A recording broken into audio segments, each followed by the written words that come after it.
Okay.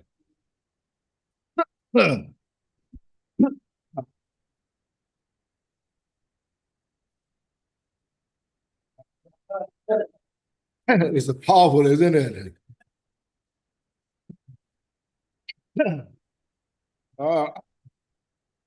Okay. I stop it.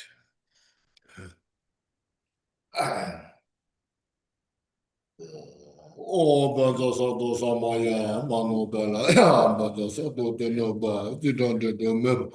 So do I remember one? So do I remember one? I don't remember one. So was it in the prayer? So so then, Shriya Guru Homo Ha Ha Ha Ho and Bhagavan Sarvata and Bhagavan Satova Bhagava Sato Samaya Mano Balaya Bhagava Sato Denoba Dino Memba Sudokara Memba Anorado Memba Sawa Sedin Pranaya Sawa Pamata Same Shriya Guru Ha Sarva Dadan Dadan Mami Muka Barzin Bawama Samaya Sato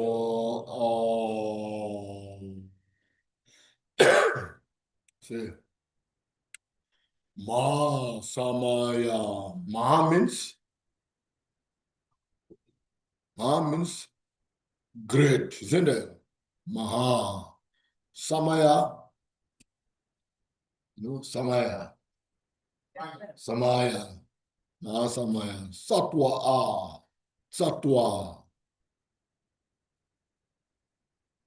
Satwa is the mind, the great mind, great Samaya mind, the enlightened mind, Samaya is what is that? Satwa. You know? Samaya. Seba Chumbo. Tamji Seba Chumbo. Great Ma Samaya Satwa. Means is unborn. Unborn means spacious mind, emptiness. Then when you say,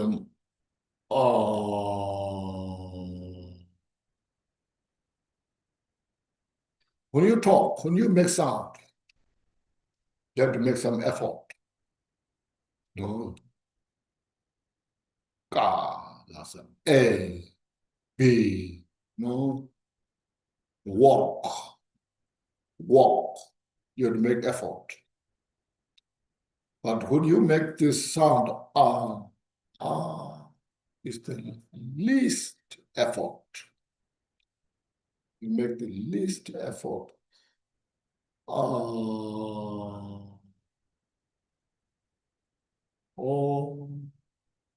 The manifestation, everything dissolve into the It's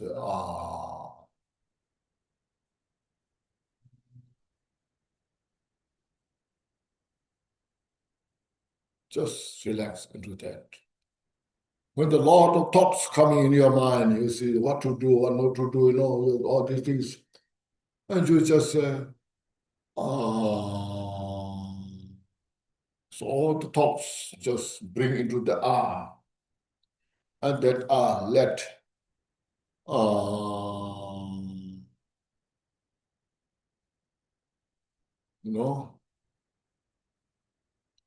see that when you're dying, so this all dissolves like going to sleep. You cannot see, you cannot hear, everything. Then you go to sleep. Like that, when you will die, first dissolve into emptiness. And from within emptiness, everything manifests. You go to sleep like a dead. And from within the sleep, When all your dreams are manifesting, everything's coming and going. Oh, just dissolve. Your daylight in the daytime, you walk hard, keep busy, and then becomes dark night. All dissolves. Then next day you get up, become busy, Just keep repeating. You see, everything's just cycle. It's just cycle, life after life, life after life, just cycle. We don't realize bones. Like say,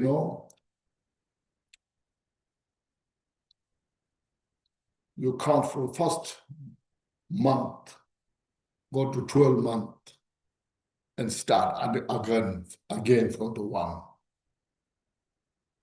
You see, day from first day, 30 or 31st, again start from one.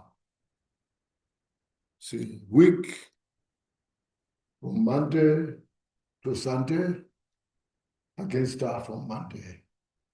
You can't go further. There's no special go to further. But we don't realize. Day, morning to evening, next day again, 12 o'clock, from 1 to 12, minute, from 60 minutes, again from first minute, second, from first second to the 32nd. Oh, it's a cycle. You can go anywhere, all over the world, you see. 12 months, 31st day, 7 days week. We're born and die. Then within that, we just cycle, repeat, same thing, So that's why I say to me when you say,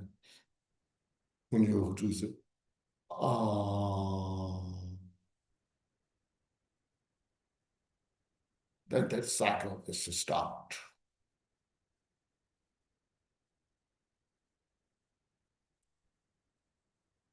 The vicious cycle, is stopped through this wisdom. And then the suffering is stopped.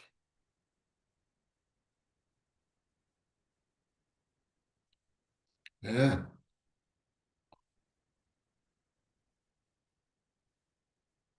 So now I'm reading the verse 4 this morning.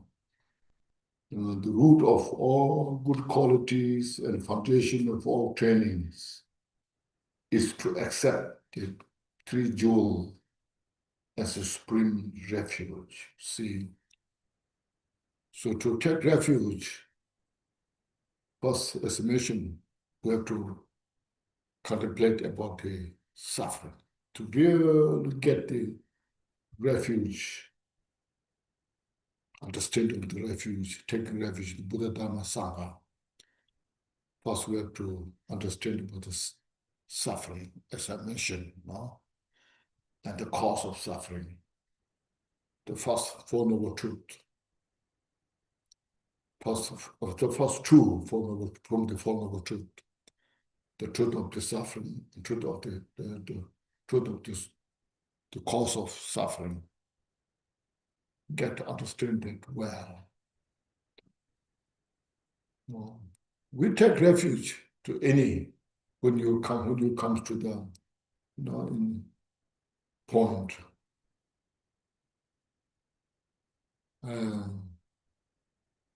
People take refuge sometimes in the tree, rocks, split rocks, lakes, mountain. There's sometimes this very ancient mountain, there's some spirits, entities is very important for the country, for the valley, for this village, for this town, And the people go there, take refuge to those.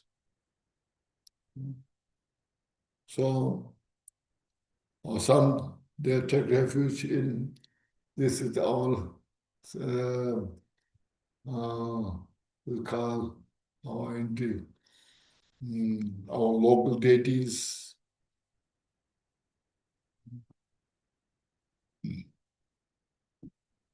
And most in the sadhana, we take refuge in these three poses this morning I mentioned. When your attachment becomes so strong, the attachment, as I mentioned, we just follow. We are so obedient about our attachment to get what we want, or anger, hatred. We are just follow after them, and then we suffer.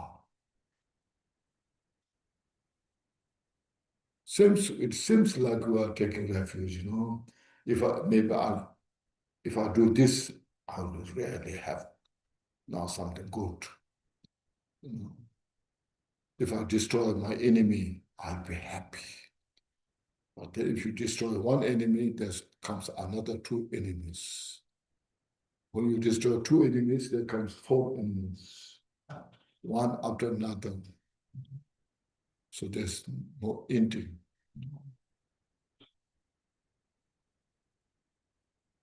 Simply mission Rinpoche, that shown you humanness. And the Buddha Avatar mentioned, the unruly beings in the world is countless. So there's no way to subjugate them. But if you take care of one, that your own mental afflictions, the deluded ignorance, if you take care of that, then it's all are taken care of.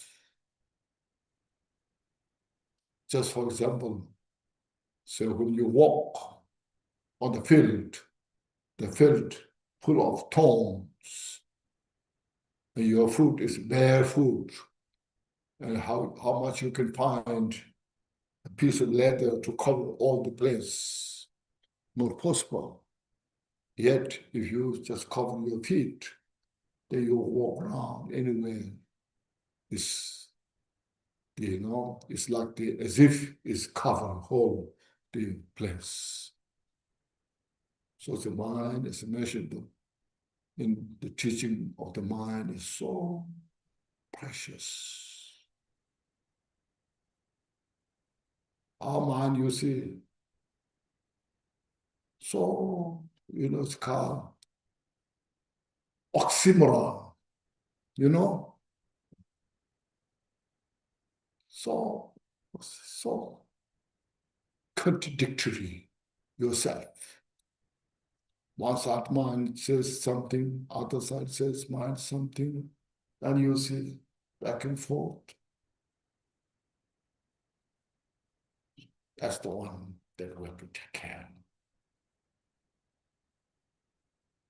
of. But we have to repeat this, hearing this again and again. So these are like reading the songs of Milarepa, Bodhisattva Avatara, other song, wonderful teaching.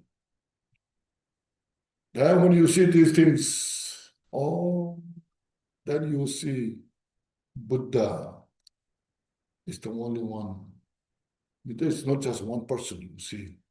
Buddha is who's enlightened, the awakened mind, okay? Otherwise it becomes that we just want Buddha, becomes very narrow mind. This is just open, wide, open your mind.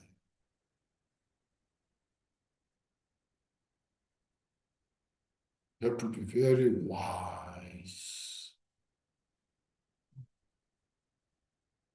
and have to have such a precision understanding. And you say, oh, yes, Buddha is that one we take refuge. And then to become Buddha, what we should do?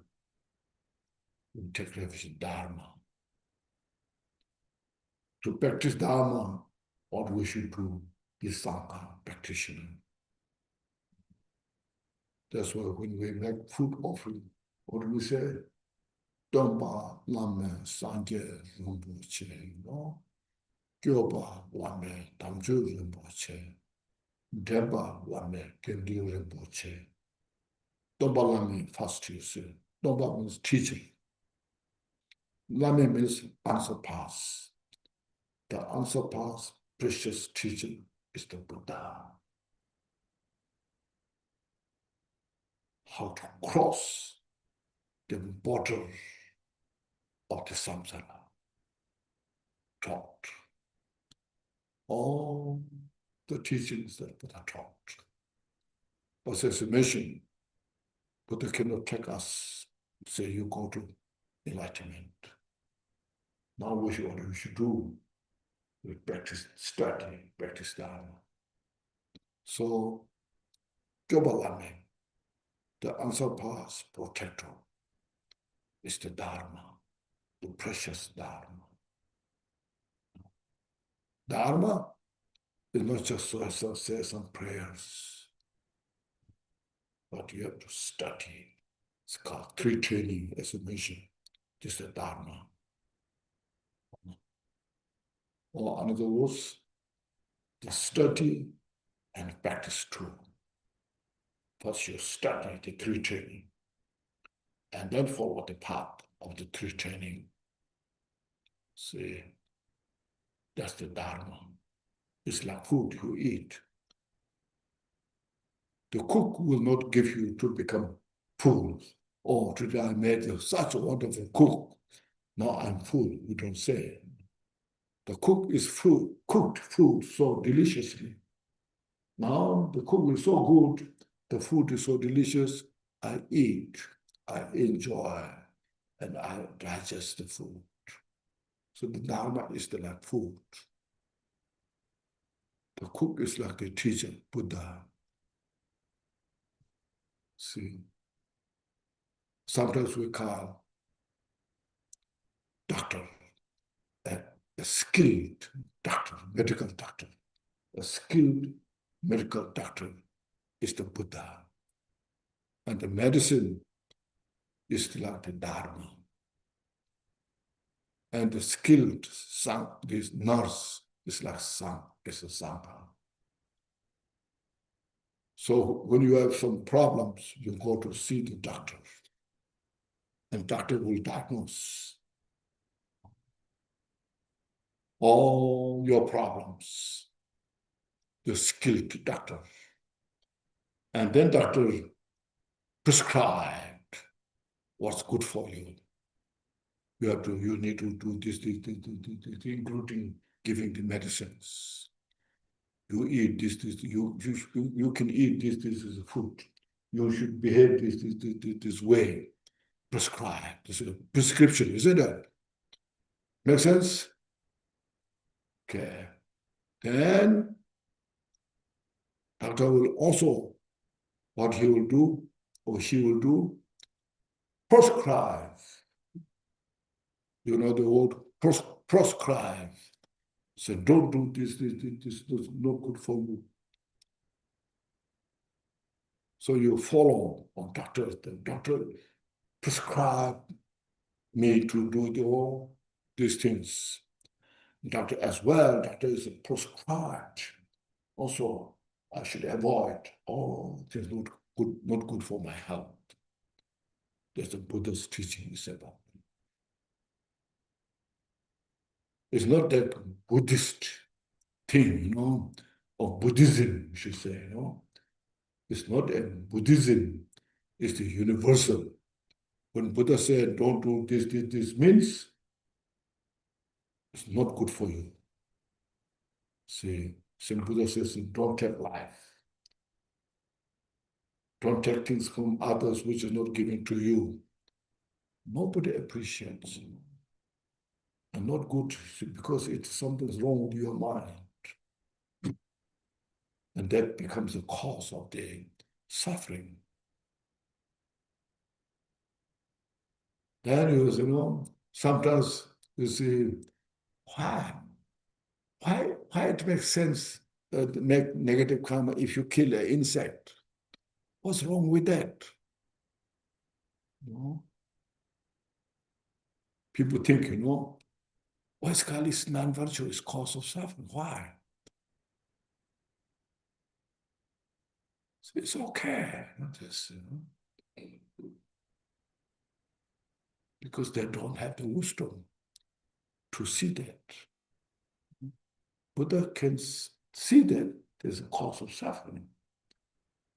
Cause of suffering for others who is killed, and the one who's killing, that there's also create the karma for yourself. It's become a cause of suffering for both, for yourself and for other both. It becomes a cause of suffering. So Buddha said, don't take life. See? Some they will argue, In such, there's called the reasoning nature. Have you heard of reasoning nature? You have heard of that, isn't it? Yes. Did I say something? Yes, you did. Yes, you see. No, the reasoning, the natural reasoning or reasoning nature. You just look at the fire. Fire is hot. Why? He said, don't touch fire. It will burn you. It's hot, burn you. And then you ask, why fire is hot? Why fire should be, why not fire should be cold?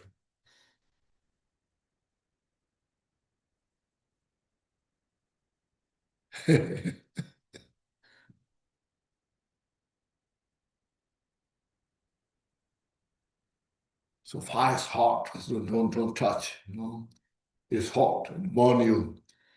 And you can argue why fire is so hot. What do you call that?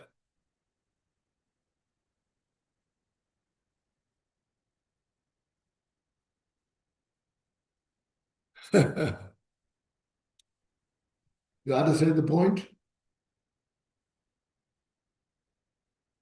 So those who know fire is hot, they say, don't touch, it's hot, it's burn you.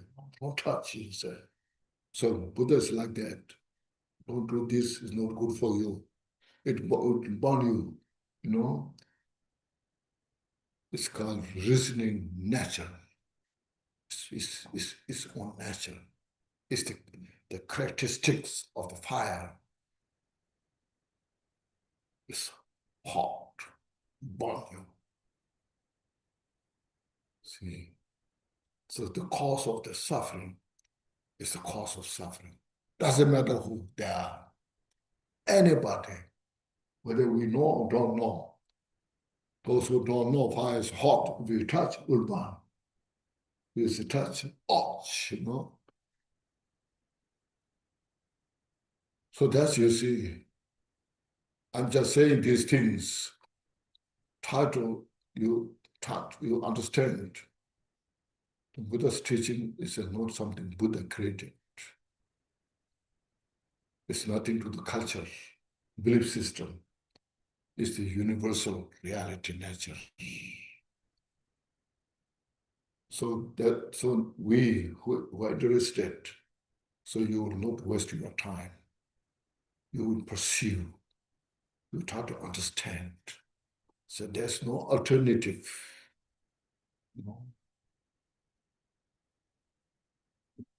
I must follow. I try everything just to get understand and practice myself, the Dharma teaching. When you could do this, then after some time, you appreciate, you really rejoice. Okay? So when these things establish yourself, then the taking refuge in the Buddha Dharma Sangha really makes the sense. Buddha's teaching is the mind. Even now, there are a lot of psychologists I know. They're so much interested with this teaching. They study a lot, They're getting a lot out of this teaching. But still, if they don't practice, you don't get enough. See, those who take refuge in Buddha Dharma Sangha and put into practice, and it's like food. You're eating food, you get the digestion. Some psychologists, psychiatrists, they study a lot on Buddhist teaching, because they're getting so much information, but still they're limited. So when you practice this, then you will get complete.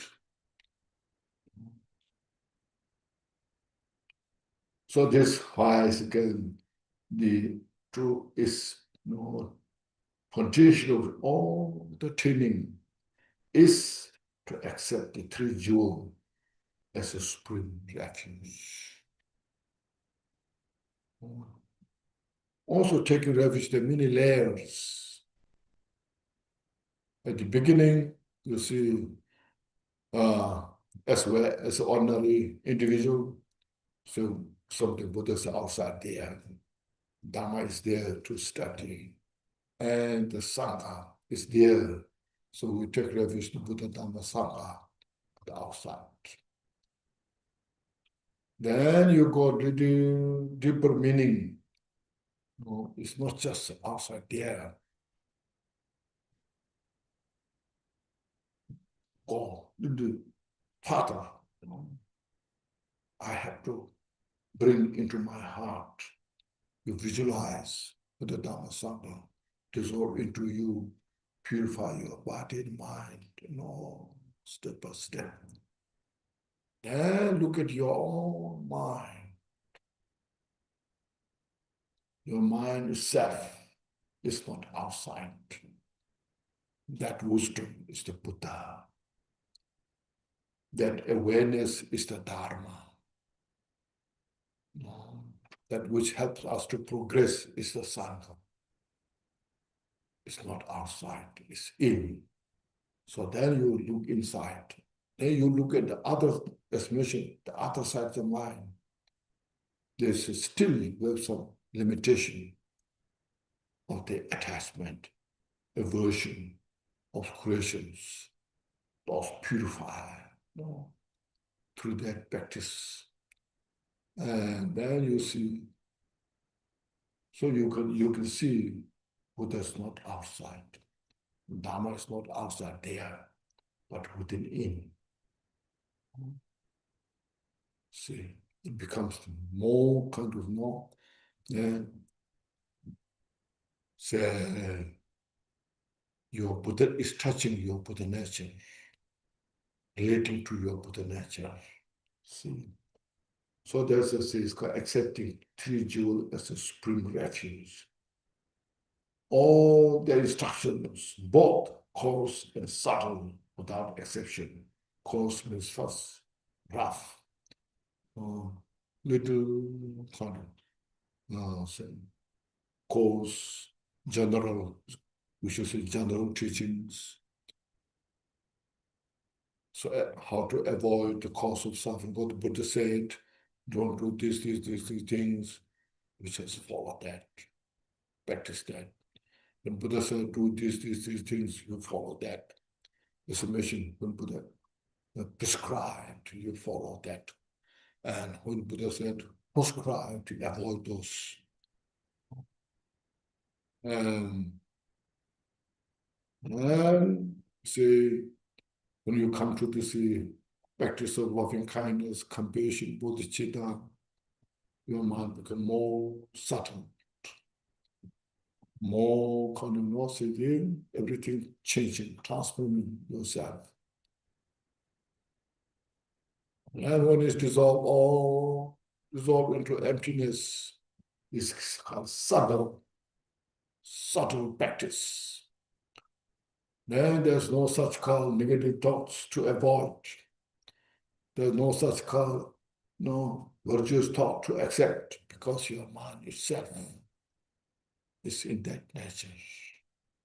Because the negative thought itself is emptiness. It's not exist something independently. No. All transform. So this is in many steps. This is the power of the mind. As I mentioned, mind is complex. That's about that. Mind is so complex. It's not easy something, you know. It's a brain, you measure the brain there, you know, it's more than that. So much.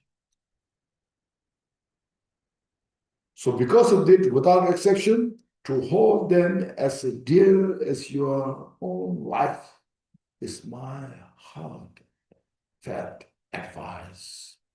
So Dharmakirti is sincerely say, as Buddha, as mentioned, Dharmakirti is also, so I wish everybody can practice this. Because his bodhicitta mind, just wishing everybody free from the suffering, achieve the enlightenment. So this is my heartfelt advice. See? So how much you cherish your life. We sacrifice a lot of things for our life to protect our life. How much we do to protect our life, our eyes.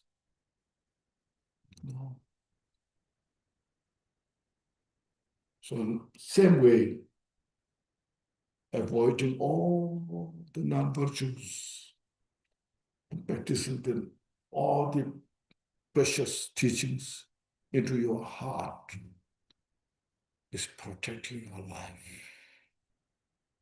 Not just for this life, life after life, life after life.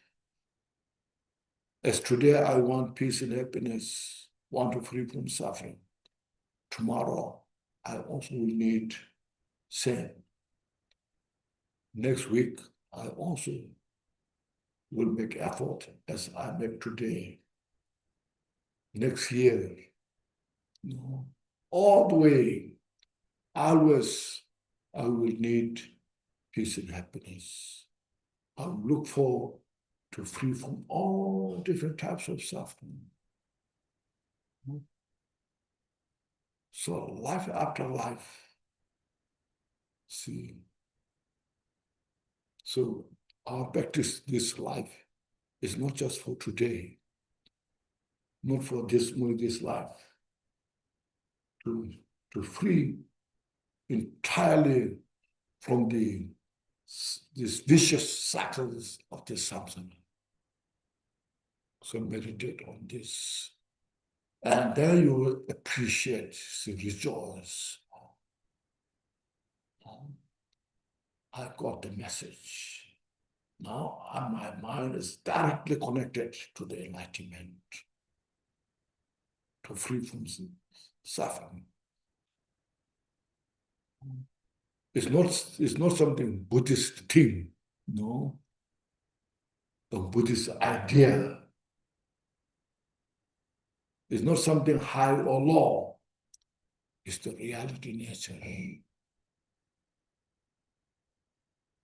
See. You see, it's like your dream come true to yourself. Even I live one day, I'm so fortunate. I will make effort for this. Even I live 1 year, I'm so fortunate. I will make this effort. So you never come tired of this. Always you appreciate. Every day you appreciate, you rejoice. Go forward. Every day is the opportunity. So this precious life and the human life. Now I got this has become so meaningful. This is something that I've done something right. You appreciate. Then you can help so many people, others. Yes. So training refuge there involves also, as mentioned, the five precept and all the rest. You see, novice monks, novice monk nuns, that then have full bhikshu, bhikshuni, and then also so it involves all these bodhisattvas training and vajrayana trainings, all are involved there. So this is such a big, very important teachings. This is a kind of foundation, you see.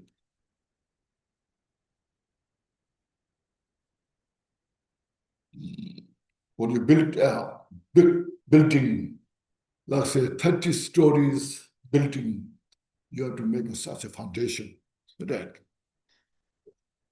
If the foundation is not good, the building will collapse just there. So when the foundation is built so well, then we just go practice. Because, we have the history, some people, they just start from the first, I want the highest teaching. Can you give me the chakra, channel? I want those. Can you give me some dream teachings, dream yoga teachings? Yeah, I'm sure it was very popular in the way, past. They practice for some few years and then they give up. Because it never touched the mind.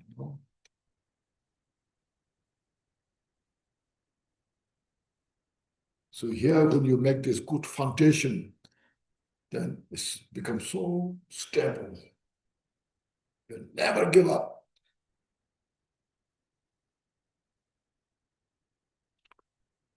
Okay. In between, if you have any questions, please let me know. Okay. Then, next, verse 5. The root of all Dharma is loving kindness and compassion. So, loving kindness and compassion. Cherishing others over myself. Cherishing others over myself. The collection of aspiration and action paths. To treasure these are the precious as your own eyes and heart, and upholds them firmly. Also, and to uphold them firmly is my heartfelt advice. 죽은사와 잠깐 인지됐어. 달의 신심 민주 동대처. So to this, now to, as I mentioned, to practice this loving kindness, compassion, reflecting on the suffering is so crucial. As I mentioned, when Siddhartha became Buddha, fully awakened, seeing the suffering of all the sentient beings, then just his heart could not tolerate the suffering of the sentient beings. How could they have that kind of suffering? A relentless suffering, an unending suffering. And these individuals in the samsara, so ignorant, they don't know what suffering is. Especially they don't know the cause of the suffering. And nobody wants to have the suffering. There's no one in the world who enjoys the suffering. Yet they keep creating the cause of suffering. No. It's such a paradox. Samsara. See how I can help. So the loving kindness, the compassion, just rises such powerful. They never get tired to helping other sentient beings. They have no fear to helping other sentient beings. Sometimes there you see, even in the Buddhist, when you talk about the emptiness, cannot digest the meaning of the emptiness. Because when this everything is so real in your life, well, you are perceiving also is real, and you all feel yourself is real. Within that, you are attached to this, that. Then you say emptiness. Oh, no, I don't like the emptiness.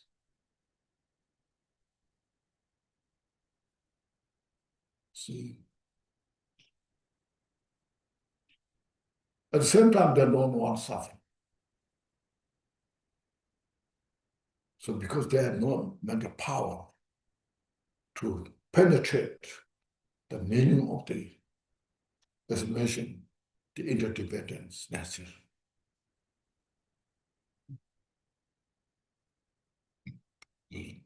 You get this, as many other times.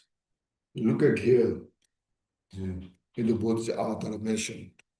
Plus look at here, say, I am this my body, So now investigate plus skin. The skin is product of all the dust particle. What's underneath the skin? Flesh and ligaments, all the nerve system. What's the essence there? Then investigate under this flesh, bone. Now, what's the bone? You look at, here, inside the bone marrow.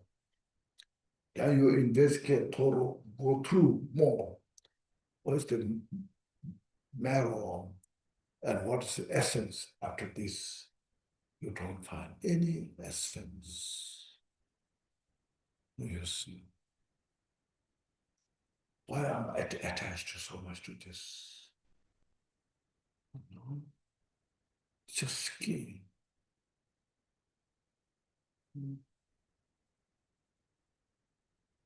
It's all composed of dust particles. There's nothing that exists independently. It's like a mirage. This is just a reflection, like moon's reflection in the lake. See all this, you see. So when you see these things, then you see,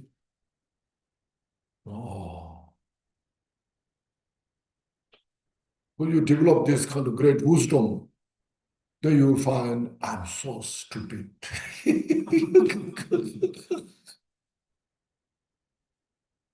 No.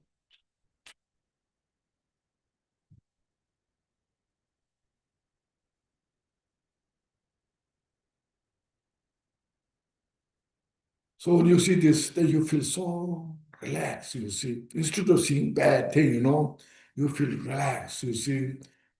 Because the pernicious attachment has no really thing from something to grasping, holding on. There's nothing to hold on.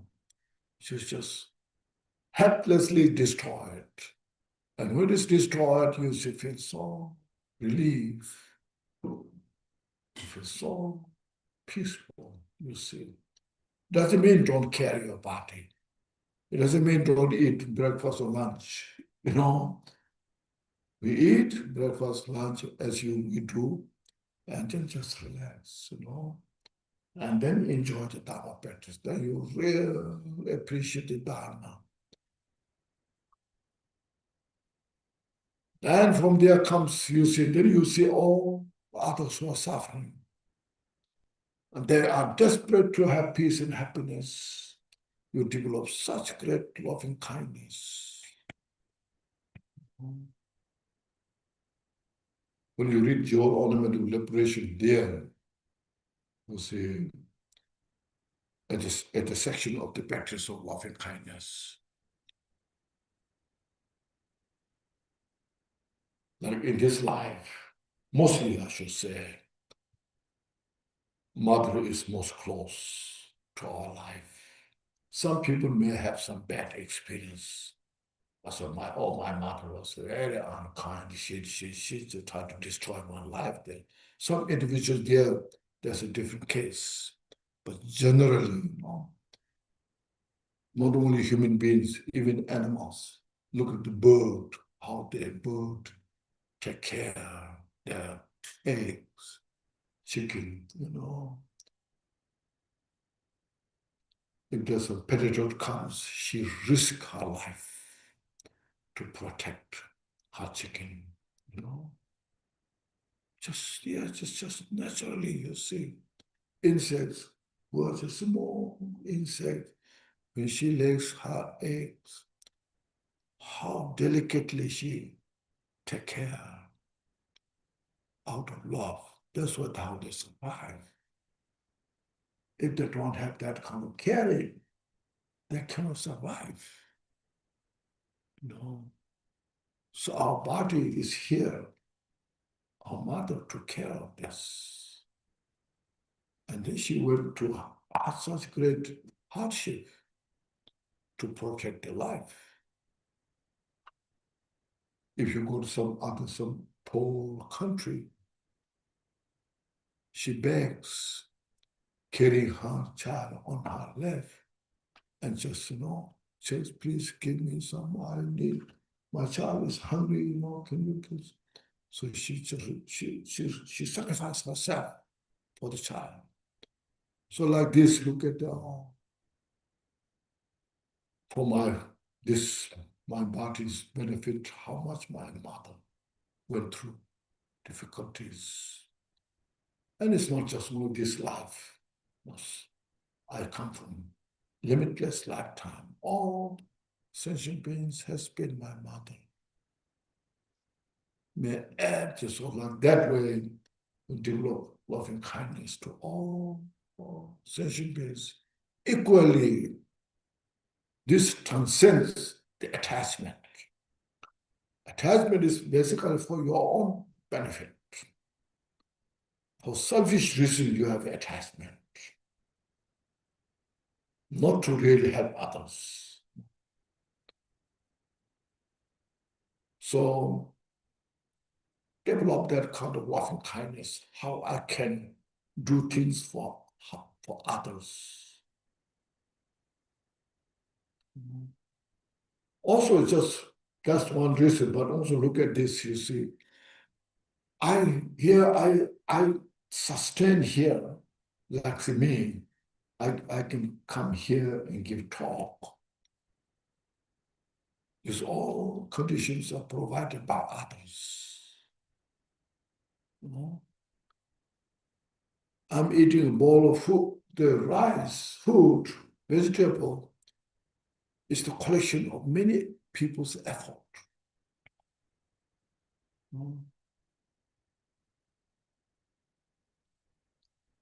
So my sustaining my life depends on others. Like business people look, say business people that become so rich, they become rich because of what? Because of others. The other people buy their products, they make a profit, they become rich. The politicians who become officers as a democracy, elected by the people. Without people, how they can become head of the state? Look at if you go to a desolate place, a desert, there's nothing, nobody there. You say how you can become rich, how you can become famous. You become famous because of others. You become rich because of others. You see, how is everything's interdependent? If you do good, help others, and people will appreciate more, and you become better. If you just, take advantage of others, then it's your fault. It's a result of your negative karma. Then you fall down. You see, it's causality. So that's why you say, look at this, then develop such a great loving kindness to all others. To do this as a mission, you have to understand the suffering of sentient beings, the causality of the karma, This all are not just a Buddhist belief or Buddhism, but this is the Buddha's wisdom, how everything functions. See.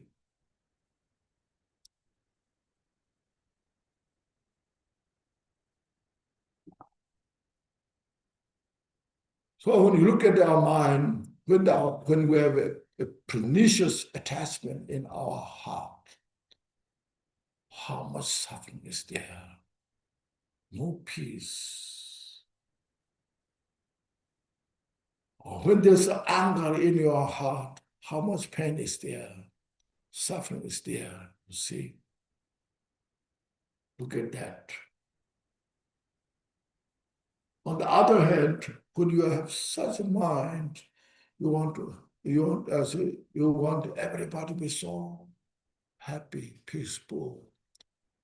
Even intellectually, you just relax there, meditate.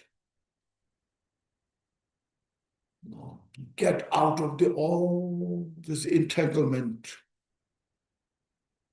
And then you see how much the peace you have in the mind. See.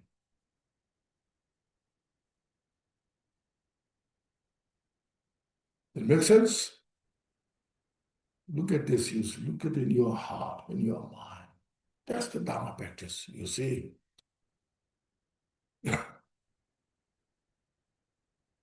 Practical, reality nature, how do you can practice Dharma? That's what you can.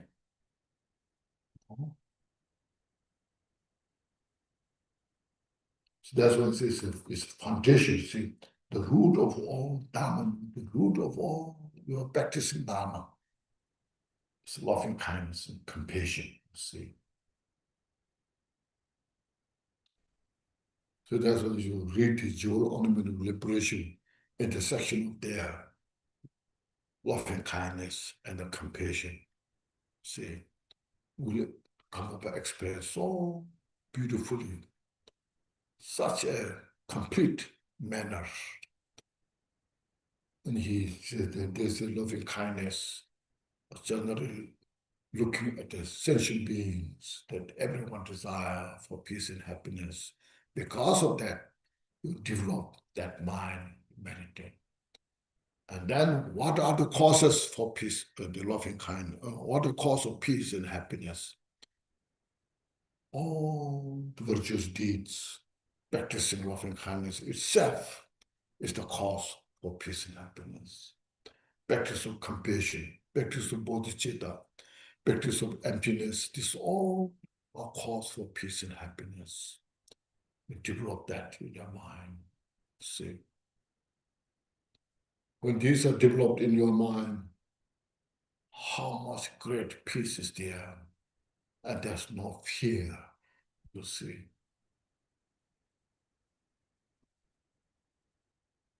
And then you're ready to smile to anybody you see. And such courage you could achieve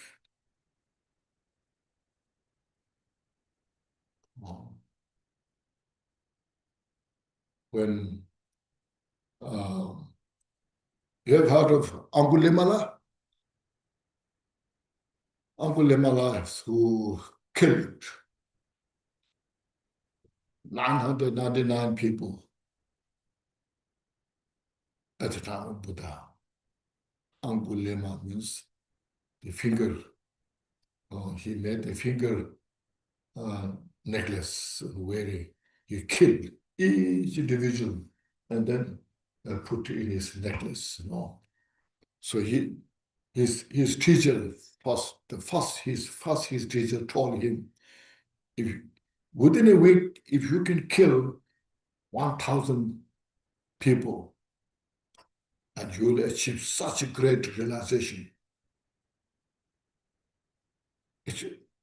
And he thought that's not a good idea. May not be. He asked his teacher, is this really the right thing to do? And his teacher was so upset. I'm telling you, I'm teacher, you are my student.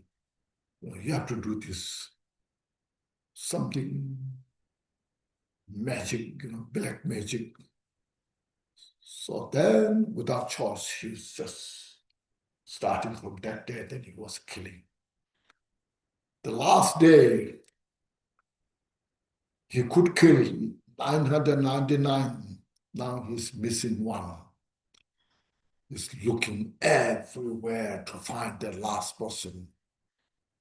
Because everybody's escaped, running away, from him. And he has such a sharp knife, and with the knife, he's running up to. Then from distance, he saw a monk, which is Buddha. So yes, now I have to kill this person. And he was running. This whole week he was running. He was so tired, exhausted, but he was so now has a lot of fear. If I miss today one person, then I missed all. So he was running, and then he shouted, "Oh, you just wait for me." And Buddha, that what he saw as a monk, yes, I was waiting for you, but you are just kept running. When he heard that, his mind caused something strange, This is really strange. I'm waiting for you, but you are running and running. What that mean? And then again he continues to run. Finally he reached to that monk. And Buddha was standing in front of him with his knife, And why you said this, I'm waiting for you, you're running. And Buddha said, still he doesn't know he's a Buddha, because you got a wrong message, so you're running in the wrong direction for suffering, and I'm here for you, And still he got his knife in his hand. So are you not afraid of me? And Buddha said, no, I'm not afraid of you, but you have a lot of fear. No. So to these things, when he received this message, then he's totally, something changed his mind. Because he got the message, direct message. Then he dropped the knife on the ground. Please help me, what I'm doing, where I am now. Then Buddha introduced, I'm Buddha. You are in the wrong hand. By killing the people, you will achieve nothing but only suffering. Then he cried. See, when Buddha showed that I'm not afraid of you, just that moment was such a strong kind of message. I thought people are running out of me, suffering so much, but not this monk. So all this is just what he was thinking and message he was receiving. Then he bowed down. He took refuge in the Buddha. I made such a big mistake. Please help me. Don't let me go to the hell realm. No, I created karma to go to hell realm. No doubt. No, you say no. And Buddha said, yes, you did. But you should regret, remorse for what you did. You should have such a strong remorse, purify. So then Buddha gave all the instructions, meditate. And because of just such a great remorse he has, no, if I die before this purification, definitely I'll go to heaven.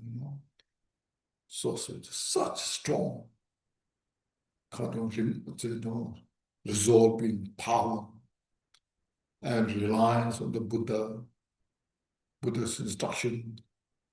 So then he achieved Arhat. And his name was called Ahimsa. He became such a great healer in that area. So you see, so with this whole I'm talking about practice of making others suffering. You are creating suffering for yourself. So Dharma practice is always you just make effort. At first it seems you're losing. No, you're kind of, but in reality, if you know how to take care of the mind, purify all these mental afflictions, give rise, loving kindness, then you see when you're totally your mind's imbued with all this loving kindness. When your mind is ornamented, the beautiful, like the flower of the loving kindness, and you become beautiful, source of peace. First, for your own self, you achieve courage. Then you study, practice Dharma indefatigably, without any getting tired. You just practice the Dharma. You just enjoy the Dharma. You never get tired. See? Then when you have that kind of great loving kindness, then compassion is just there. When you see the suffering of all sentient beings.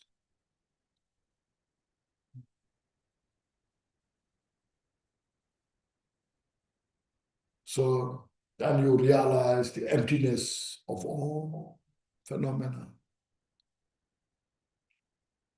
All the six realms are nothing but nature of emptiness. So in the Bodhisattva, our dimension, said, the great Bodhisattvas who have realized the great Bodhicitta, loving kindness, compassion, and the emptiness, and they voluntarily go to hell realm, hungry ghosts, animal realm, and help those without any fears, without any expectation. It's because of the realization of the bodhicitta. realization of the wisdom of the emptiness. So without any fear, you just practice these teachings. So loving kindness, compassion. When you have such kind of great loving kindness, compassion, then what's the total solution of the suffering? What's the total method to achieve the absolute peace and happiness? What would you say?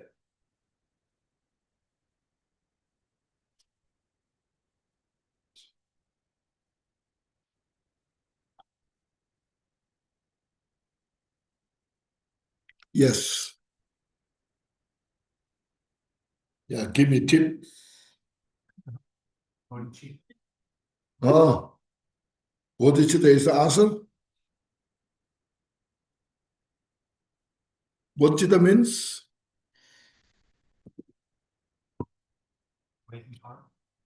Read here, cherishing others over myself, the collection of aspiration and action vow. You see.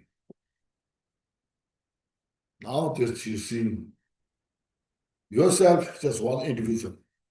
Okay. Others, countless. So we can democracy. See the democratic system. Who is more important? One individual or all sentient beings? See, that's the idea, isn't it? Democracy.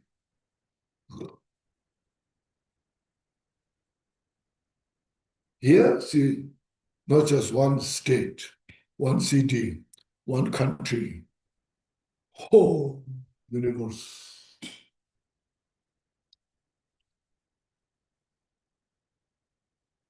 So you just say, cherishing others over myself means I'm just one individual.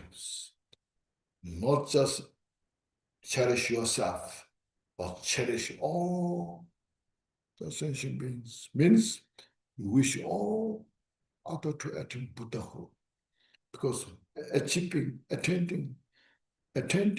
Buddhahood is the total solution to have all the peace and happiness.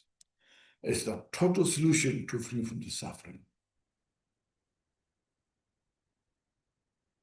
So to do that, first we need practice of loving kindness and compassion.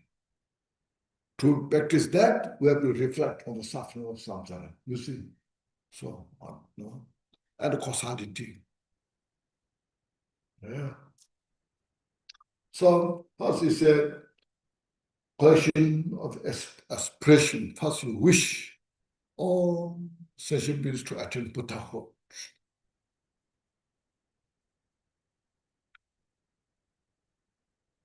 Now you have such great aspiration that you want every sentient being to attain Buddhahood, but no one has achieved when we have not achieved Buddhahood. What to do? What to do to become Buddha?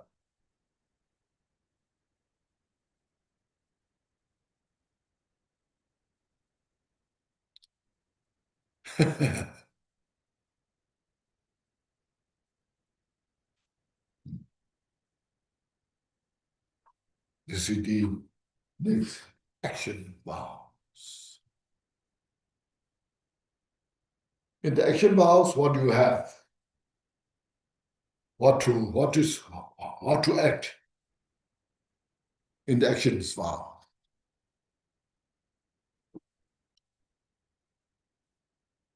The main thing is what it means is purify all our limitation. Our limitation that what we have, when we need to purify them and develop our ability, capacity to help others.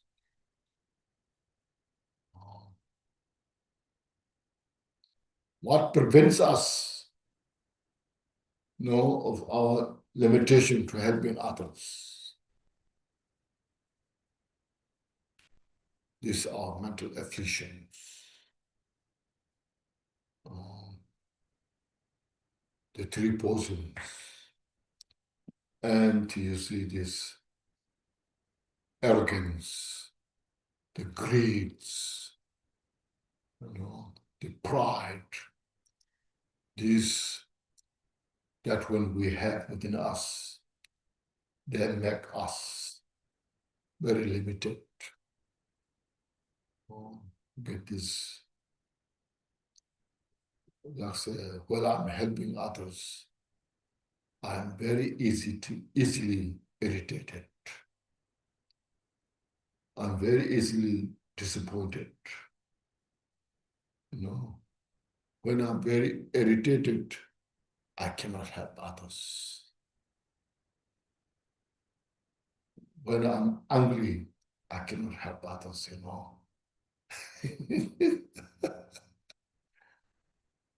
So there's some people say, I really want to help, but they are so bad,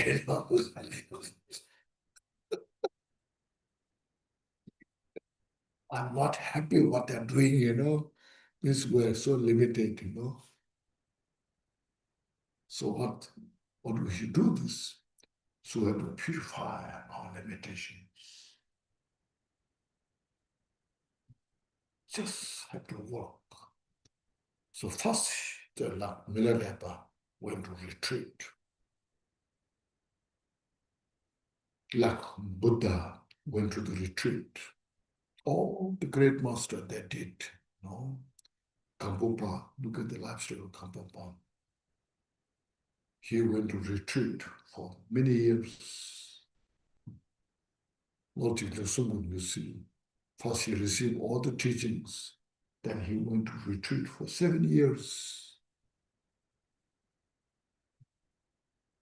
When they finally purify all those limitations, obscurations, what I'm talking about, and they fully blossomed all the excellent qualities.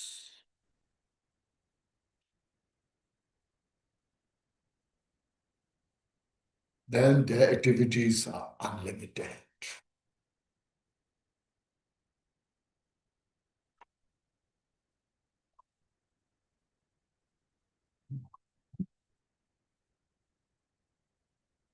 Is something good? Okay. So that's what's called action. What will be action? First, we purify ourselves.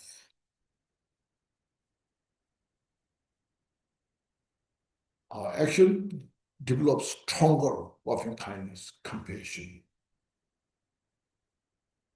Then there comes the courage.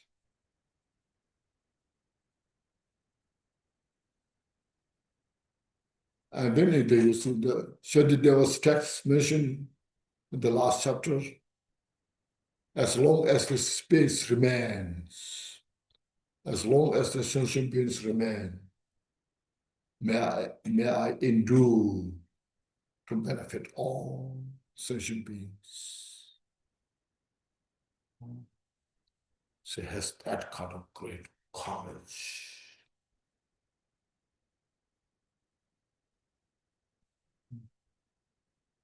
So the Buddha's teaching is such a precious, source of the peace, source of joy. And this teaching is given to everybody, every sentient being who are interested. There's no prejudice. There's no boundary. Everybody is welcome. So you can see in Buddha's his own life. So there was there's a story Brahmin is a caste, very high caste, and very privileged. In India, there's a caste system. The Brahmin is the highest, it's called priesthood. But in one family, they gave a birth of a child. He grown up the family.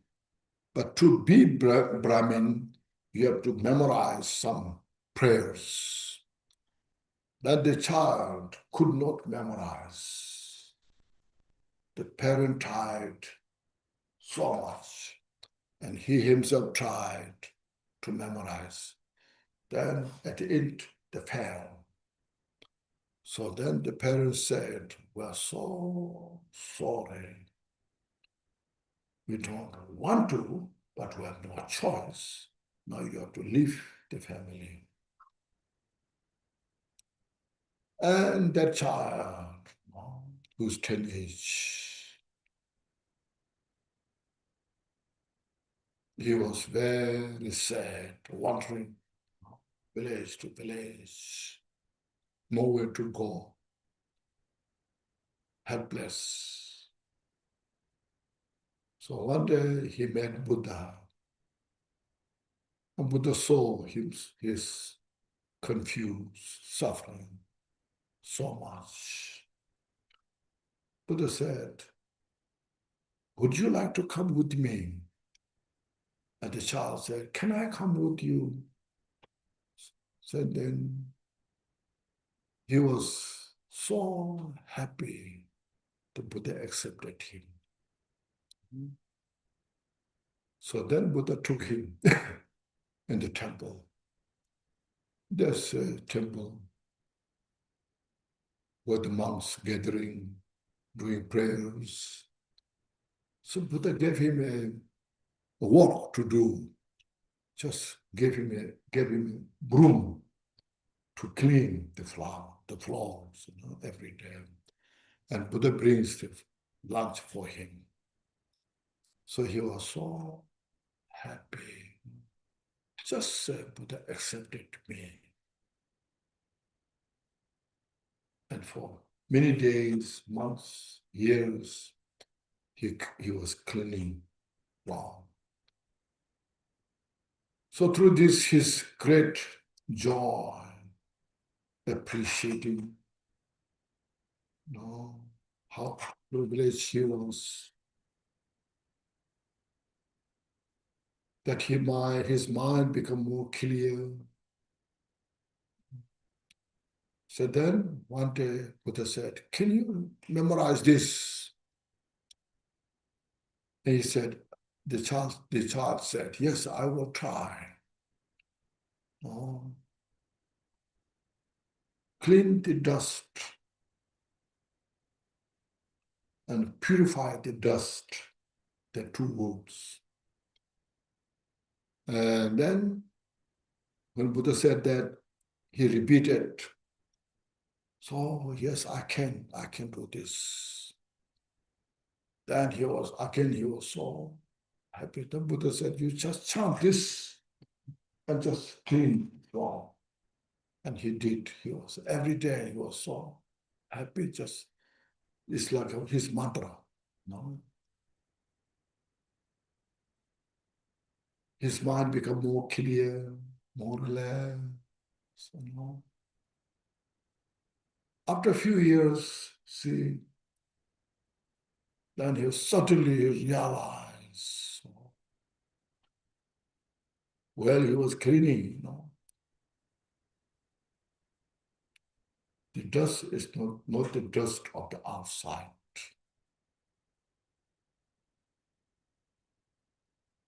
The dust is the dust of the mind. If the mental dust is clean, purified, the outer dust is purified.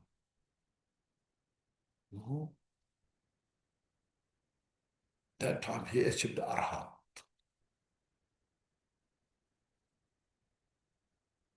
You see, how Buddha has great compassion and skill to help others.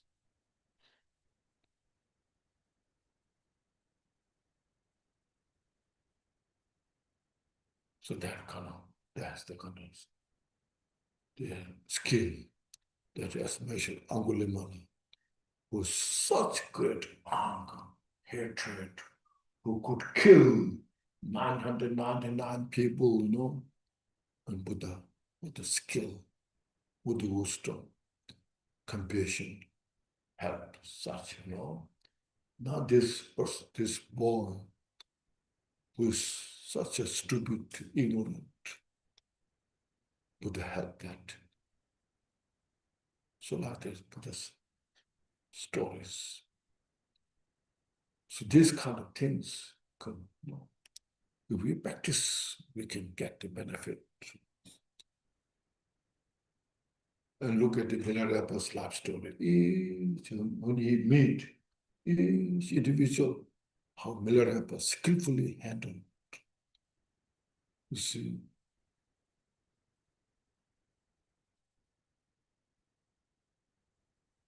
when one day Milarepa went, there's a group of people in the field harvesting, People are also singing, they're busy.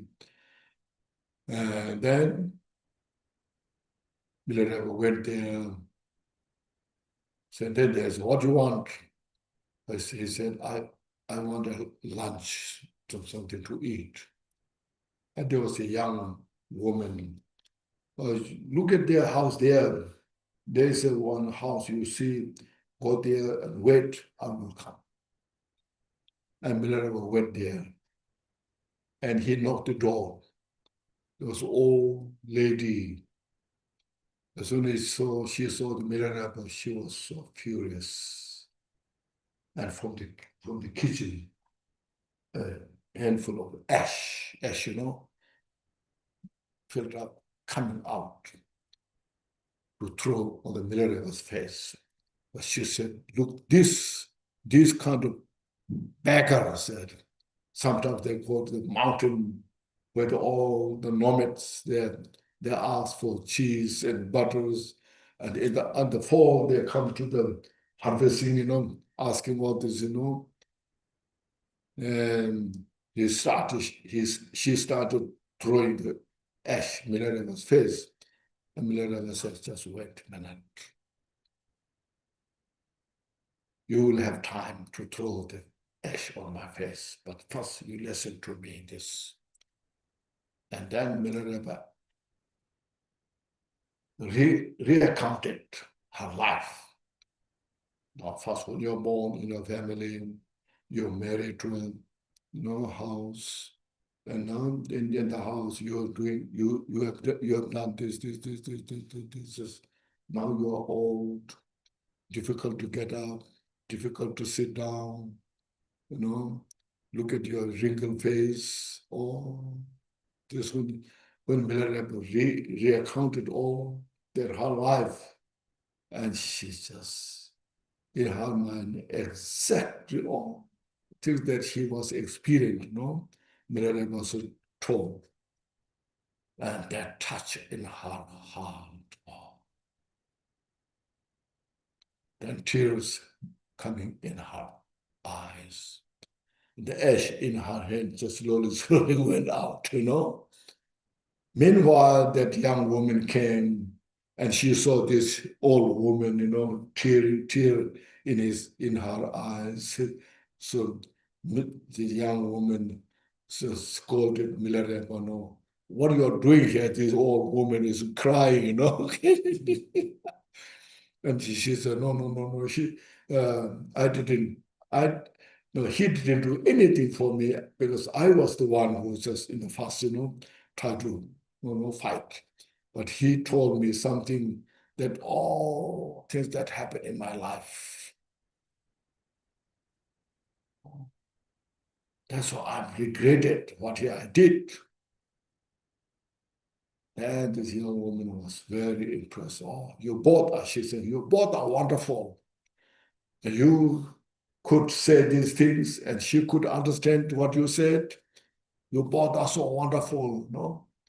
So like if you read each Venerable's life story, there's that kind of count there when he meet different people, no? So this great person who have practiced this loving kindness, compassion, and bodhicitta, see, and achieve that kind of ability, see. So what I'm saying is, it's a source of peace, source of wisdom, you know. When you more purify your mind, the aggression, attachment, your ignorance, then you see, you feel so relaxed yourself, and you have every ability to help others. What makes the limitation us is because of mental afflictions. Like I can see myself, you know. So that's why we're Dharma studying, practicing Dharma.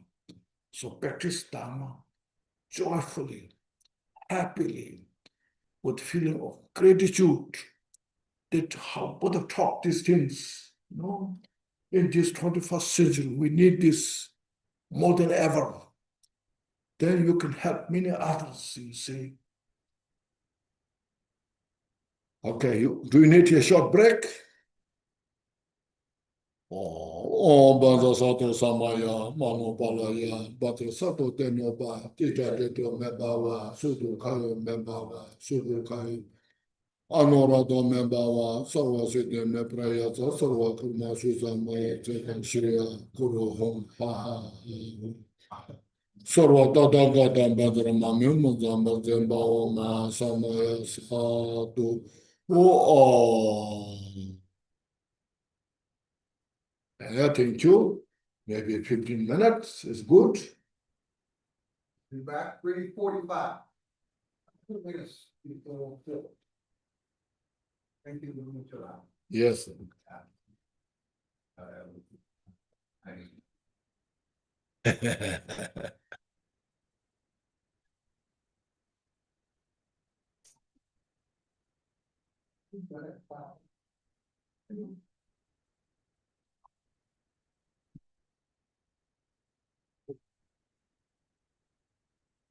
나, 어디, 정말 사서 말다. Okay.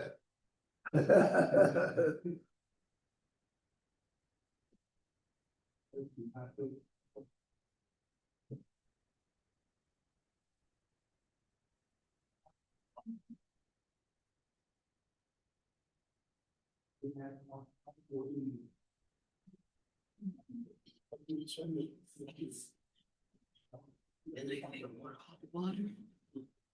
Yeah. He has hot water. No, he has hot water. So maybe just, yeah, that's from the morning. Morning, yeah. Yeah, this was, he needs a new tea bag. Yeah. Please put here. Okay. Okay.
Cindy Palahum Om Namo Guru Bensra Chinkatray Longyanantarana Shuri Mula Guru Mahamudra Cindy Palahum Om Namo Guru Bensra Chinkatray Longyanantarana Shuri Mula Guru Mahamudra Cindy Palahum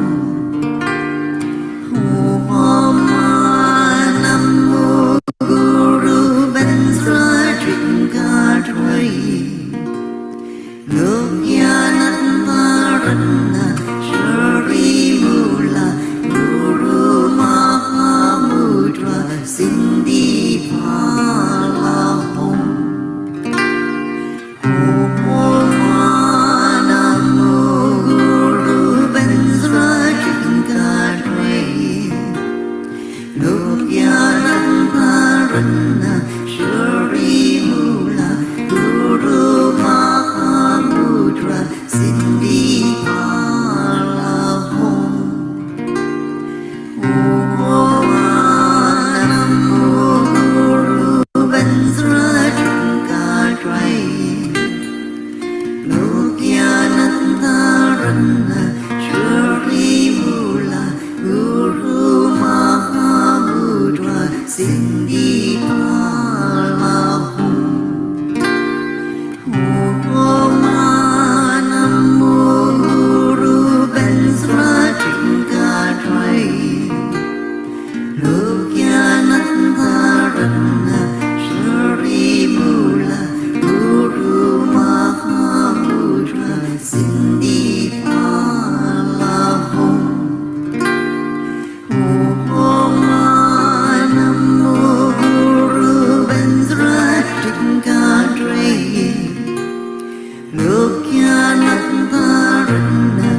Cindy Palahum Om Namo Guru Benzra Chinkadre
Lokyanantarana Shri Mula Guru Mahamudra Cindy Palahum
Guru Mahamudra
Ratna Shri Mula Guru Mahamudra Sindhi Phala Om Namo Guru Benzra Trinkadre Lokyananda Ratna Shri Mula Guru Mahamudra Sindhi Phala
xin đi pha la hồng. Om Nam Mô Guru Benzra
Chinkadre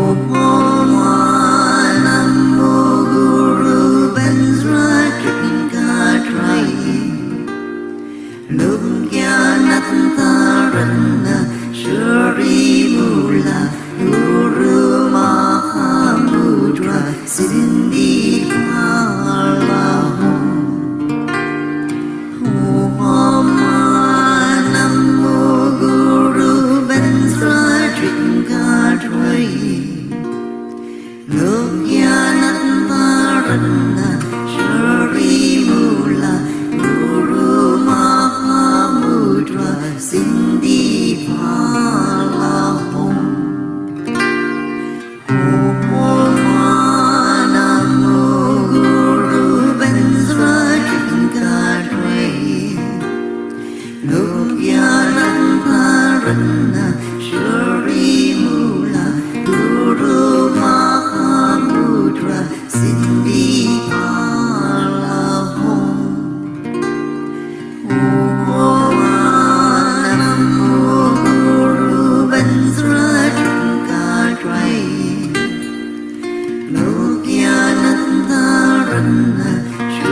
Guru Mahamudra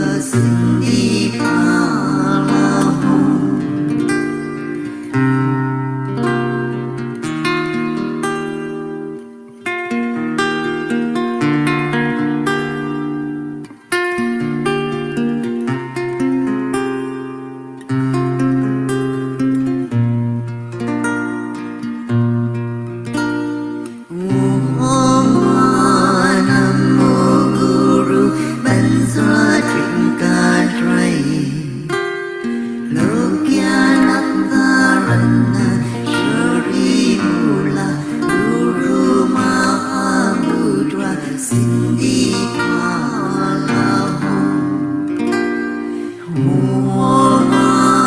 Namo Guru Bensra Chikadre Lokyanatmarana Shri Mula Guru Mahamudra Cindy Palahom.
Julia, James, dinner, James Dins is to Jim Dins. Ko Tamo, what the Chozo, Boston Chozura, Tituere, Jim Dins. That's a treasure. Do leisure. Jajuna, Jaji, Jan Josuda. Chozo to Colombo, Derek. Amazon.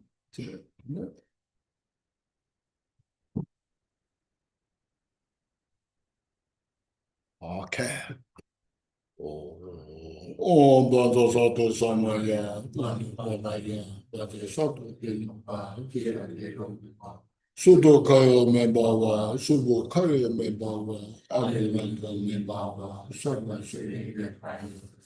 Termaso Same, Jetan Shirya Kuru Hum, Sarva Tata Katan, Badrama, Nemodan, Barjemba, Samaya, Sato,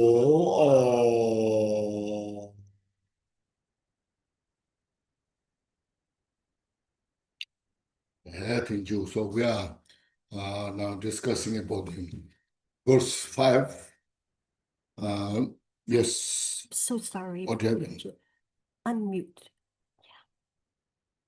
Okay. Okay now? Yeah. Better? Okay. They mark the millions. Kuzo Nima Chozo, Boulder Chozo, Tambo, Dere, Yingse, Shasa. Tedua, Yingse. The Malaysia, the Steve, the Los Angeles, Kozo Sanyama, that was someone can watch us. We're all getting old. Here, my friends, I see here some of my friends here, the old folks like him, David Kuhn, and Mark Hoyle, in Victoria there. I was 39 when I met you. 39, so still okay. And you see, like here, Zach is Zach, this young man. He came to TMC in Washington, D.C. when he was about 10 or 11 years old. Now he's 46. You know, you can imagine, you know. So wonderful. They're not giving up the Dharma, you know. So hanging in there.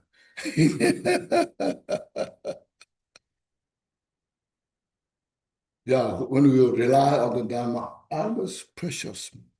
Of course, we go through difficult lives because of our own, you know, mental afflictions. We have that, but in the Dharma, you know, there's always this. It just gives us some hope, some peace, some happiness. If you don't give up, you know, if you give up, then what should we do? Wow. So here, verse estimation, verse 5 said the root of Dharma, you see, loving kindness, compassion, bodhicitta. So it's called loving kindness, compassion, bodhicitta. So we're touching about this aspiration bodhicitta and action bodhicitta. See, that's it's called relative bodhicitta. And bodhicitta, you see, if you read the Shadideva's text, Bodhisattva Avatara, the first chapter is the benefits of the bodhicitta. Bodhicitta is the essence of the Buddha's sutra teaching, which is also without which Vajrayana is not possible. No? So bodhicitta is the highway towards the enlightenment, the heart teaching of the Buddha, the source of all the peace and happiness that exists in the world is because of bodhicitta. Bodhicitta, there's a ground bodhicitta, the path bodhicitta, and the fruition bodhicitta. Okay, the path of the bodhicitta. Bodhi means awakened mind. Chitta means mind. The awakened mind, the ground awakened mind is the Buddha nature. That the seed, what we have. Just you ask, you see, generally just reflect. Why? Everybody, not only human beings, even insects, birds, no animals, sea mammals, everyone desire for peace and happiness. Why? Nobody appreciates the suffering, physical or mental suffering. Why? What's the logic there? Doesn't matter where they are, south, west, north, you know, different colors, different size, rich or poor, educated, uneducated. We ask that question. You know? Because the Buddha nature, see. Buddha nature means your desire for peace and happiness. That is total, unafflicted, undefiled peace. Okay.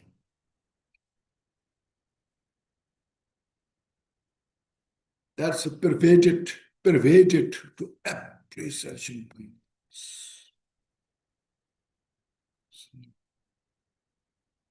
That's the capital we have. So to reveal that Buddha nature, you see, then we have to practice the relative bodhicitta, the path bodhicitta. They like say, as I mentioned, all those conditions we need. First, reflect the impermanence, the causalities, suffering of samsaras, taking refuge, all this we need as a condition, as a cause to cultivate bodhicitta. Then once you cultivate that bodhicitta, now say, first, I wish every sentient beings to free from suffering and achieve enlightenment. So in the Abhisama Alankara mentioned the ornament, the clear ornament in that text. Semji Pani Shendechi. What means cultivation bodhicittas? Desire to attain enlightenment for the benefit of all sentient beings. See, that's the aspiration bodhicitta. Such a marvelous thought. See, just look at any country, any place. If you help somebody who's need, if you help sincerely, kindly, that individual who needs the help, but have no any ability to do anything, and if you have that, and that person will so appreciate it, and you feel how good about it, even just to one person. Now, if you cultivate that mind to all the sensations you can imagine.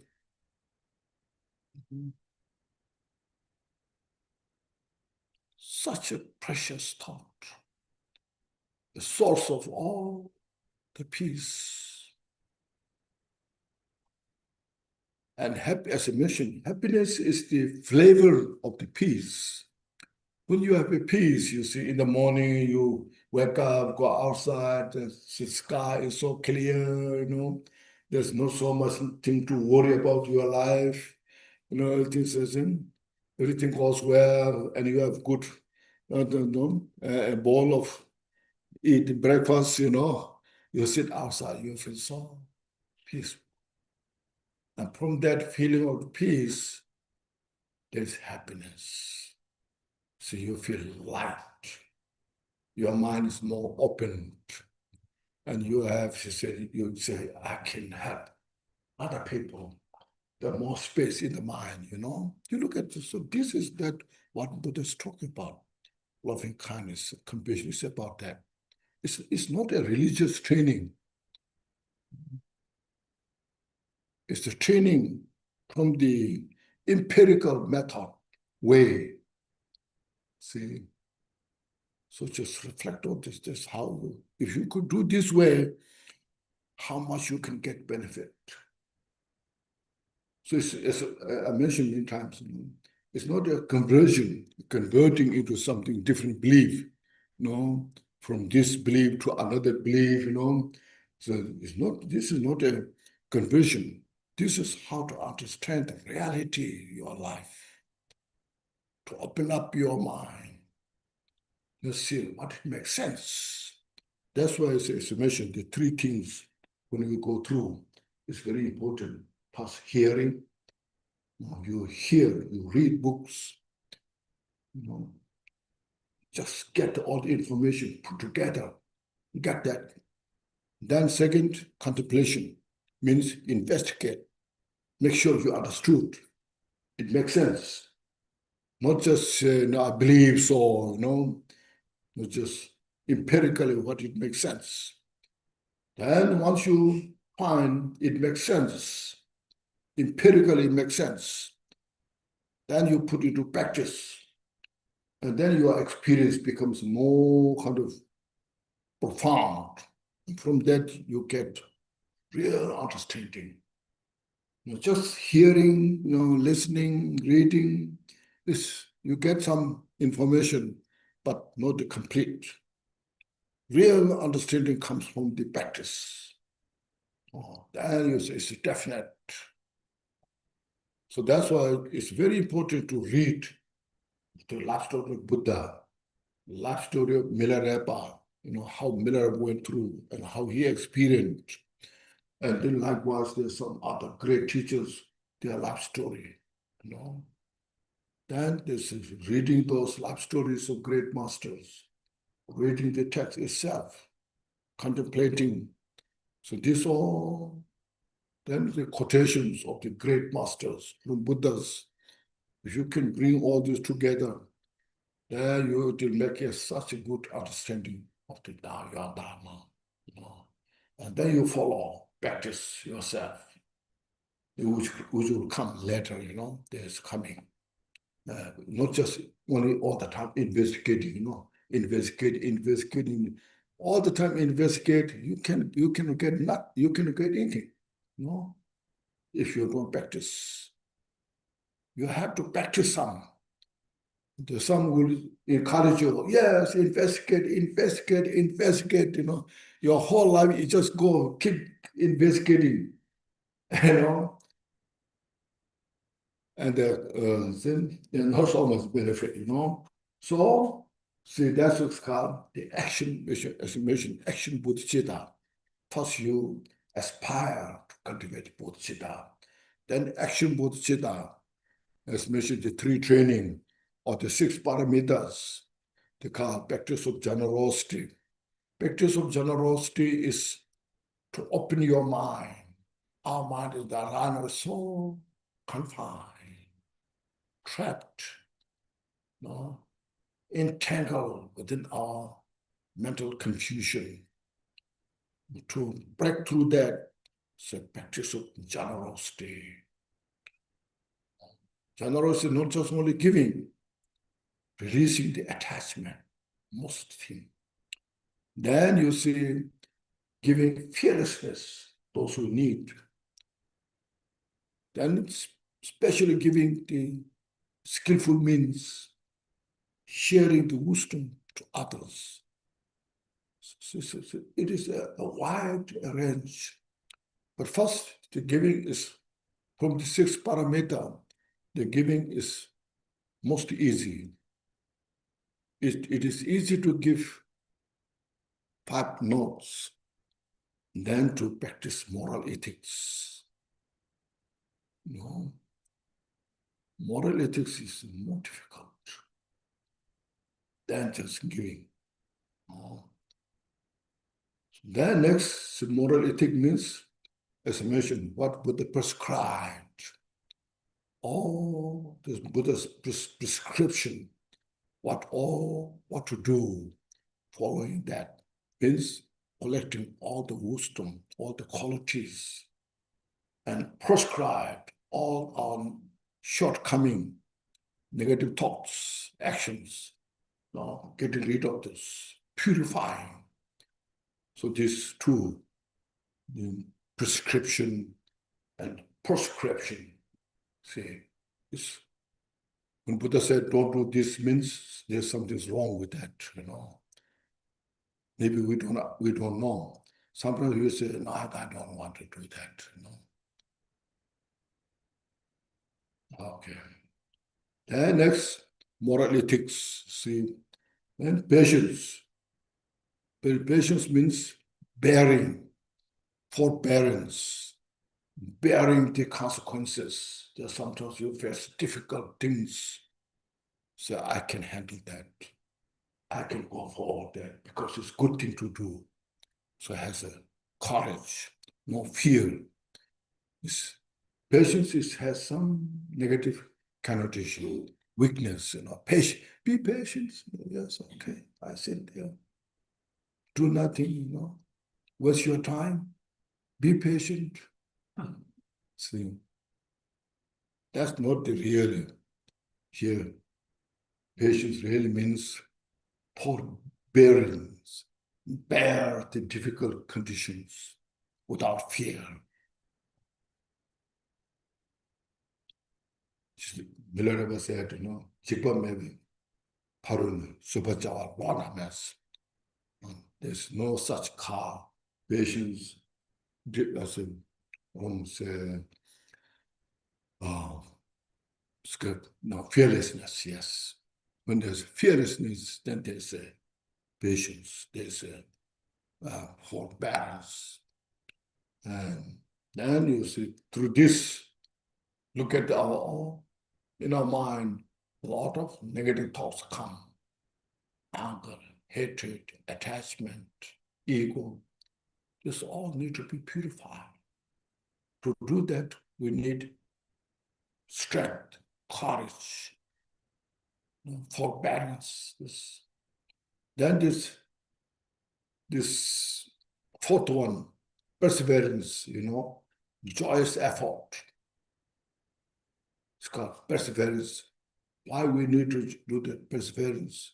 It's not something you have to do it, but this is something we do it to purify all the cause of the suffering and engaging in all the cause for peace and happiness. So when you do that, do it with it joyfully. Sometimes not so easy, but even in samsara, when people go for war, risking their life, still they do it. But this is our inner war, fighting with the mental afflictions. Our mental afflictions, that's the enemy we have from beginningless lifetime up until now. Nobody can throw us in the hell realm, hungry ghost, animal realm, but these mental afflictions. When these mental afflictions in the mind, then we become restless. And then we create all such kind of environment. And you are the one who's experienced all the suffering. And then you give suffering to others. See? So that moment you feel the hell realm. The other people who makes you suffering, very seldom, few times, not all the time, but it's just condition.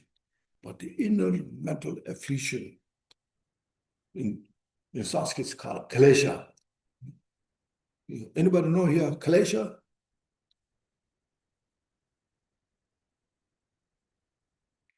Anybody who knows klesha? Nobody knows klesha. Okay. This is Sanskrit, it's called klesha. So we have translated the afflictive emotions, mental afflictions, delusions. All these mental delusions, that's what we have. And then it just gives us all this, through us in this life, gives us such great suffering. You are so depressed because of the mental affliction. Then you see this, the lot like this, in the world, everywhere, everybody has that. It's not just Buddhist, but it's Buddhist one who's talking about this. Buddha talked about this because this mission is very complex subject. You cannot see from the machine, like a great scientist, they use so kind of powerful machine, they measure the brain, all this, but they cannot see this mental affliction or power of the mind, the profundity of the mind, the vastness of the mind, because it has no color to see.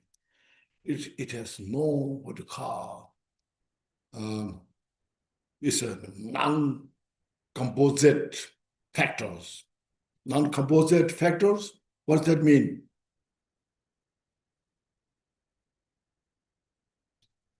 It is consciousness. That consciousness cannot see from the machine. It's like a space. Can the machine measure the space?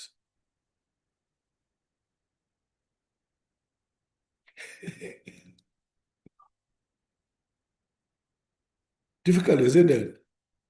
What it looks like. So this is outer space and inner space. Our mind is called inner space. As limitless as the outer space, likewise the inner space.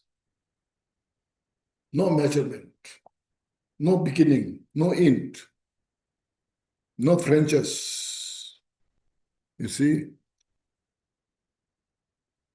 So that mind, when it's occupied by these mental delusions, then it creates all sorts of problems in our life. So we have to identify that and acknowledge that. And then within that, the Dharma is the only medicine to heal that mind. No any delicious food give us this happiness. No, you can build such a mansion, and you're just staying in such a beautiful mansion, than staying like in the heaven.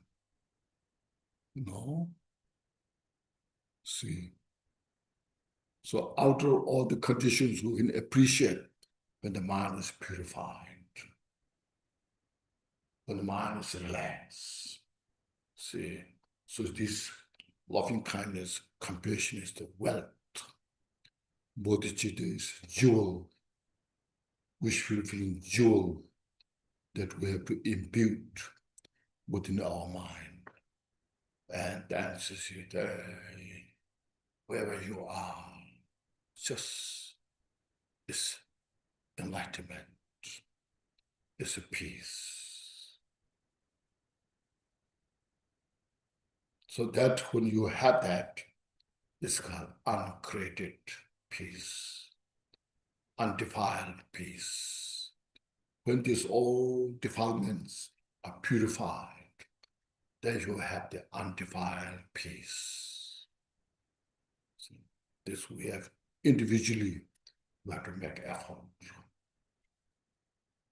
That's the real Dharma. That's what Buddha taught.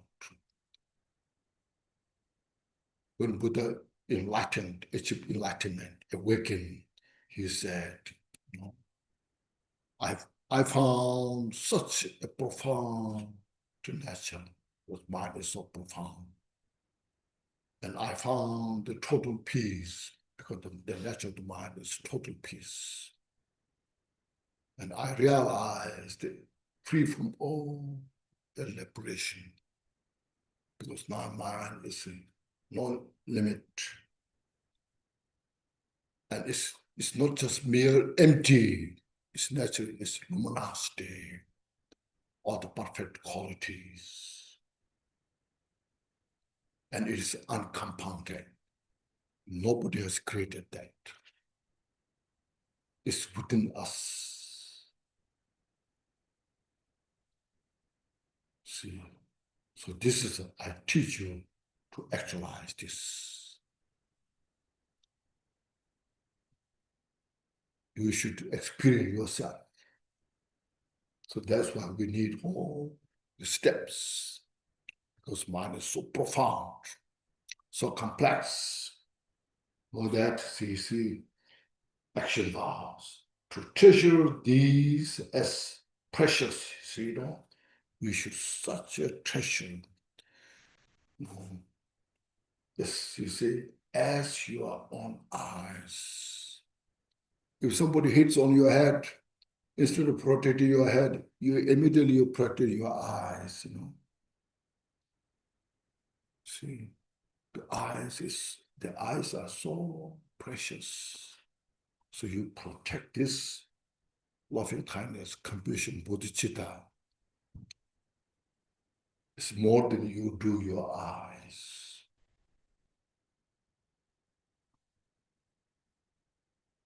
In such case, you know, if your eyes is gone, it's gone for this life.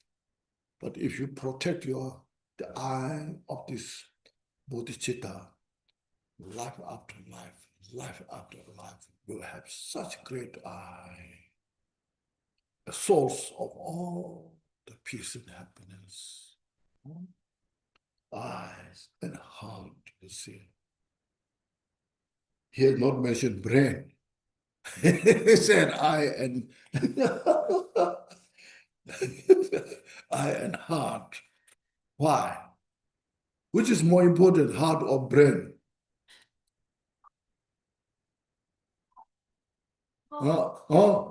Both. And eye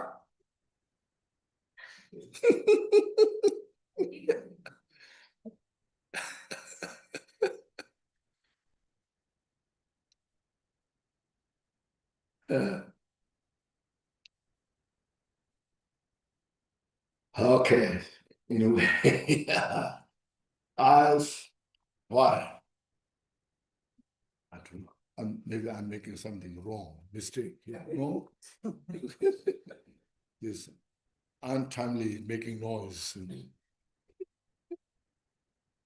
So eyes and heart, and to uphold them, you see, bring them in your heart. Family is my heartfelt advice. So precious, you see. Okay? These are first very important. We should understand, okay?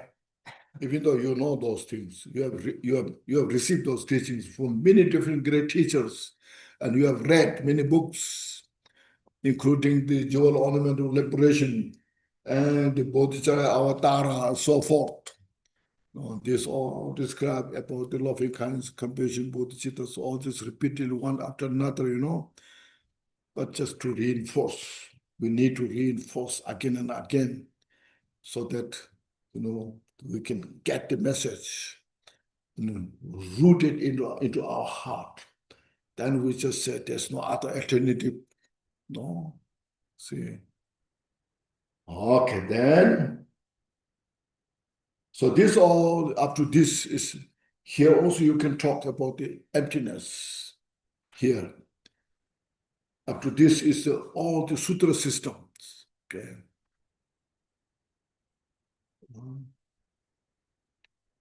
Emptiness is something that is not a Buddhist philosophy. Some people say, oh, Buddhists believe emptiness. Emptiness is a Buddhist philosophy. People have heard of that? Emptiness is not a Buddhist philosophy. It's the philosophy of the phenomena. How everything constitutes within the emptiness. But Buddha came to realize that emptiness, and he talked about that. And emptiness is the ultimate solution of the mental afflictions. In the Heart Sutra, the form is emptiness, and emptiness is the form. Form is no other than emptiness, and emptiness is also no other than form. See? So the form is relative state. Emptiness is the ultimate state. So when you say form is emptiness, it's the very relative nature itself is nothing but empty. And that emptiness is manifest as into the form, relative state. When you know thoroughly about relative state, then you realize everything is emptiness. So you just reflect that. That's what look at in our mind. Our ego is emptiness, and emptiness is ego. Ego is no other than emptiness. Our attachment is emptiness, and emptiness is our attachment. You see, my mental affliction that I have is emptiness. So when you realize that, then you just, what you call, your mental affliction has no soul. Mental afflictions dissolve into emptiness, has no effect. Because you realize that very nature of the mental affliction is nothing but emptiness. See, that's the reality nature of the all phenomena.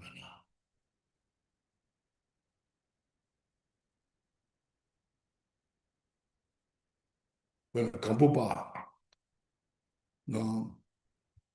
one time he was giving teaching with few people in his room.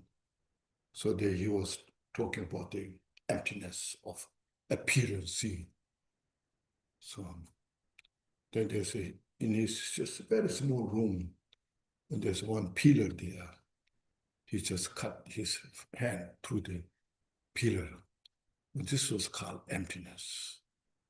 Because he realized, when you realize, that happens. That very appearance that you see, the form you see itself, that nature itself is nothing but empty. But at the same time, it appears inseparable. So inseparable of the ultimate and related nature. So this is our goal to realize. When you achieve that, it will be end of our suffering. This is way how to exhaust the cause of the suffering. It's the exhaustion of the cause of the suffering.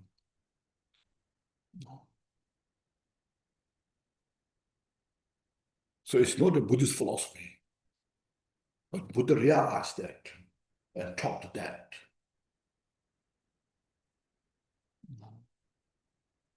So you see how precious the teachings are.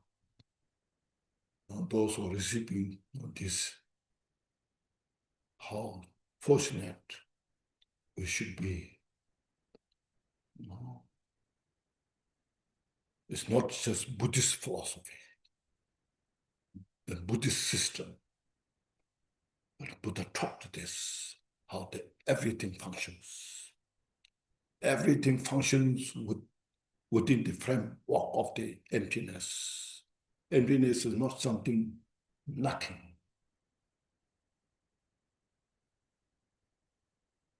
Nor something existence. See? So this, I'm just sharing this up to this is all the sutra system. Because next is coming Vajrayana. Here you see. The Vajrayana path leads to the attainment of awakening with what has been transmitted as the essence, the path of ripening and liberation. The three vows are always transmuting upwards to strongly exert yourself. In them is my heartfelt advice. It's agreeing with you. Disagree? It agrees with you. Oh, that's good. Let go. Let it be. Okay. That's good. So now Vajrayana, see, you have heard of Tantra. There's a Buddhist Tantra, non-Buddhist Tantra. And Buddhist Tantra, what we need is first we need the renunciation. Means renounce the samsara. As you see, as mentioned, the samsara is state of nothing but state of suffering. As long as we're the samsara, suffering is always pervading. Suffering is there without choice. So seeing that nature, I want to free from samsara. Like myself, all sentient beings should be free from suffering. So we need some sense of the renunciation. It's called renunciation doesn't mean don't eat food, don't wear clothes, don't have a shelter. No. Here renounce means attachment to samsara. Renounce that. On the basis of that, you take refuge in the Buddha Dharma Sangha, as I have described this morning. Then after being taking refuge in the Buddha Dharma Sangha, then this practice this loving kindness, compassion, bodhicitta, and so forth, those emptiness and this related bodhicitta, absolute bodhicitta, so forth. This. Then comes the Vajrayana practice.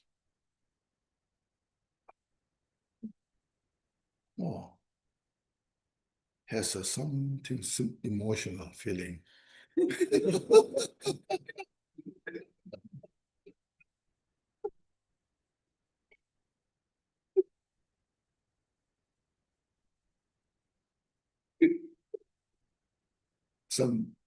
There's some disagreement,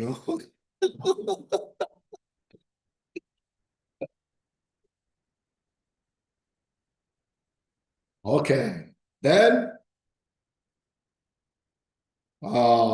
that's how, with this all foundation, you start Vajrayana, Buddhist Tantra.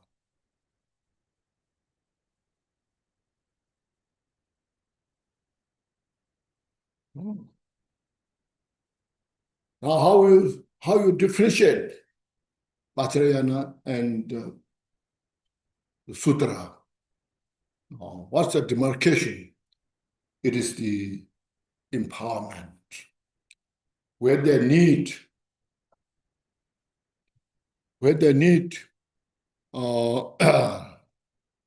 initiation ceremony, empowerment ceremony to practice something, deity, yoga, like say Chenresi, Tara, and any other deity yoga practice where they need empowerment, apishaka.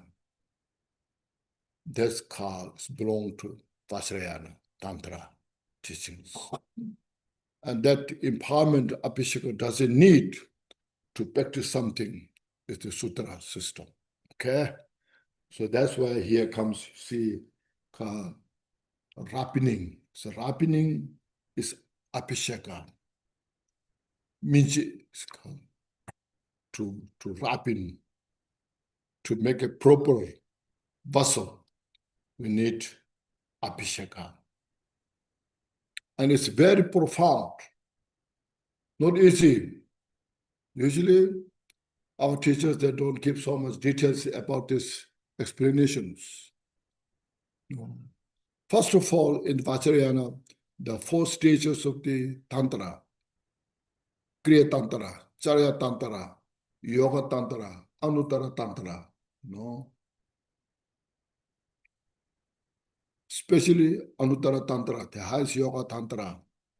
Then there's a very elaborated ceremony, the 4 empowerments, the base empowerment, the secret empowerment, the wisdom empowerment, the 4th empowerment. And each has the ceremony and explanations how to purify this. We have these 5 skandha, 5 aggregates, the 5 aggregates, the form, and feeling, perception, formation, and consciousness. This all together, what we have is called 5 aggregates. What you see in the form, the body, what we have, the form, what you see, the eyes organ, ears, nose, tongue, the body. There are 5 organs. From the eyes, you see, from the eye, with the organ consciousness, eye consciousness, you see the forms. From the ear consciousness, you can hear the sound. And then from the nose, you smell all the odors. Then from the tongue, you see all the experiences, taste and tactile, the body. But from this all, most powerful, the eyes, you see. Eyes goes everywhere and all just looking at the eyes. All the descriptions, this, all colors, all this goes through the eyes.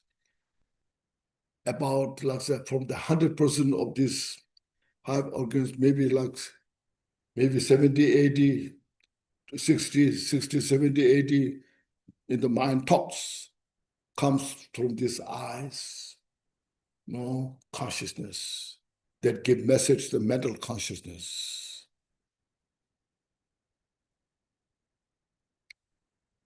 Sound, sometimes. Tongues when you are hungry. See. So then through the Vajrayana practice, as is mentioned, we have the Buddha nature. Since we have the Buddha nature, the basic is called basic goodness. There, the ground, the Vajrayana system, then is allow you transmute, it's a measure, transmute.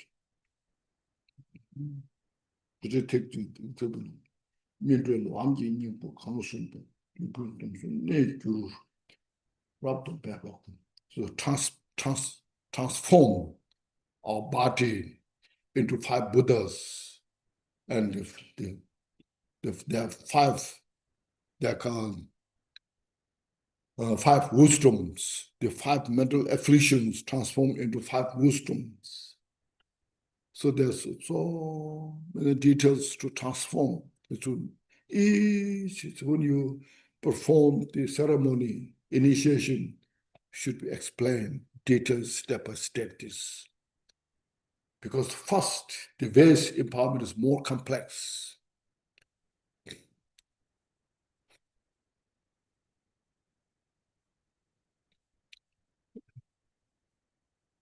You feel better, Tom? Okay. Okay.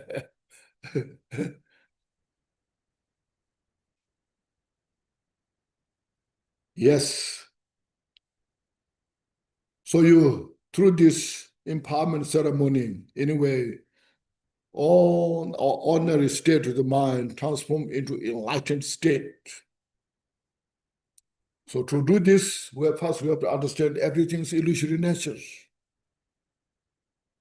Nothing exists permanently as we perceive.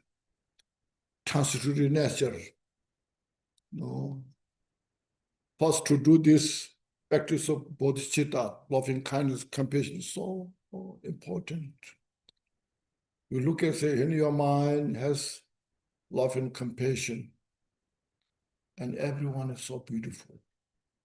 You see,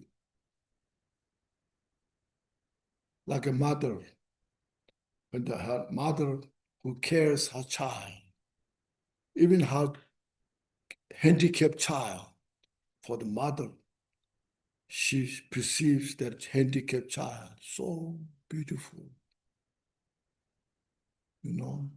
so cherishing. So you see, when you have desire to have everybody to have peace and happiness, you see, you want everyone to be happy. There's no any negative thoughts. Such a pure mind, you see. That's why these fast those are so precious, Compassion, those who are suffering, you cannot tolerate the suffering of others. So, like a mother who has no any ability to help child, if the child is carried by the water, how she will feel. So that's practice of compassion to all others. Meditate that, practice that. These are first very important, make the foundation for the Vajrayana practice. Then bodhicitta, say, when you practice bodhicitta, you are just, you all session is dear to you. No one is, no one is out of that boundary of the dearness. And on the basis of that, the Vajrayana practice, you see this way, gradually, step by step, you transform or enlighten.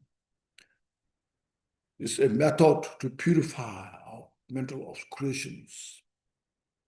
That we have so much accumulated these negative thoughts from hundreds and thousands of limitless lifetime. We just constructed all this. So these teachings are method to deconstruct all this cause of suffering and rebuild our inner basic goodness for the enlightenment. So it says,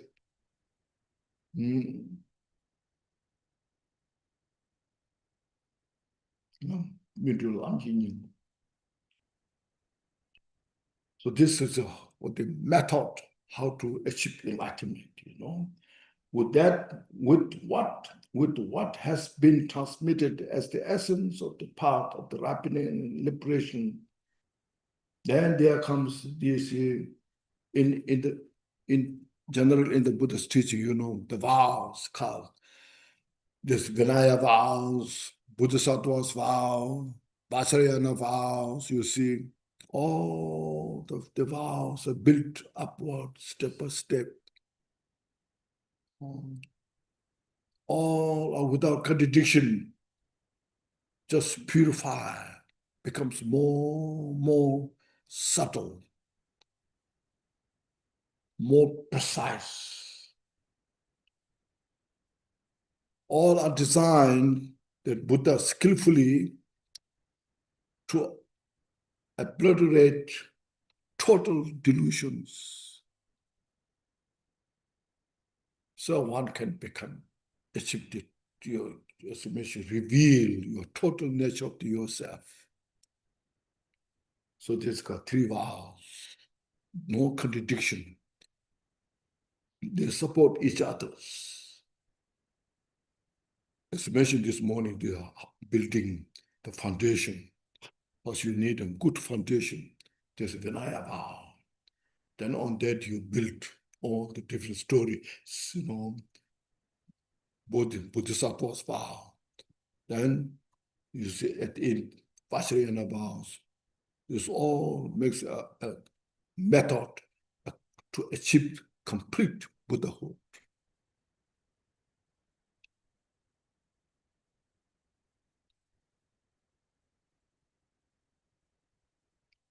Okay.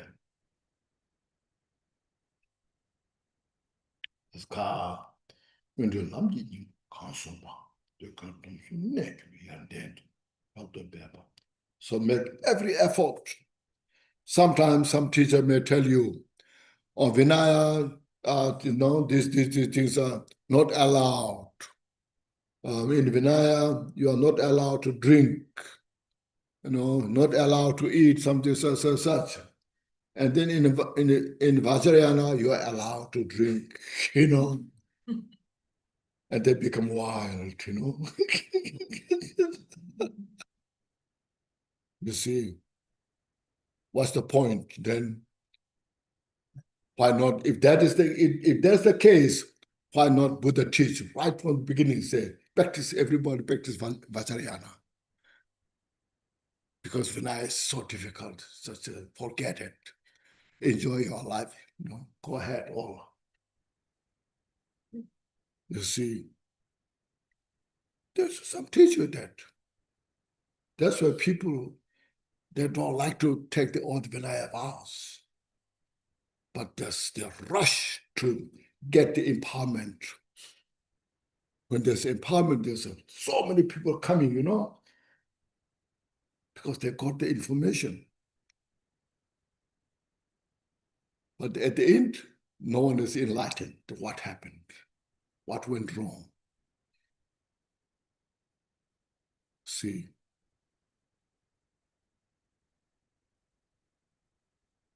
So we should investigate that carefully, So why? There's some people, they took so many empowerments, maybe 10, 20 empowerments. At the end, they also give up the Dharma teachings, because they got information. Oh, Vajrayana is very fast, enlightenment is very fast, very easy, quick, like a rocket, like a rocket land in the moon, And then just people are so excited about that. And at the end, they have not landed in the moon, they landed in the harem,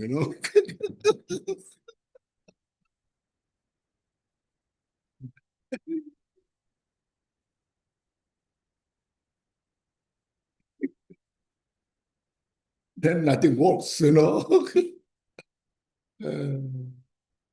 This I'm just teasing.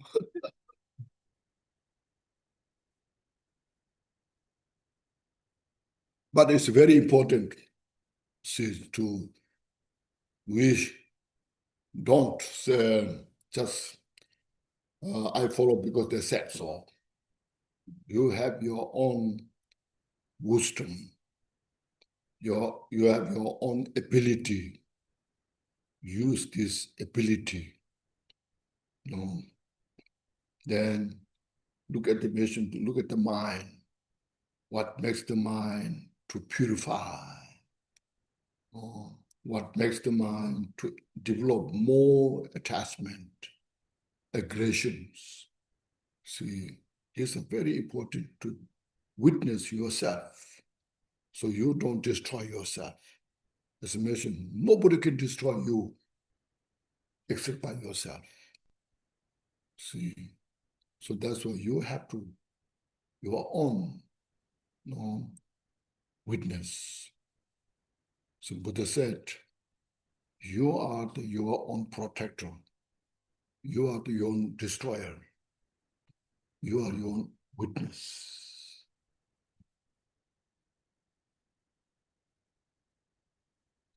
Buddha explained all those very precisely.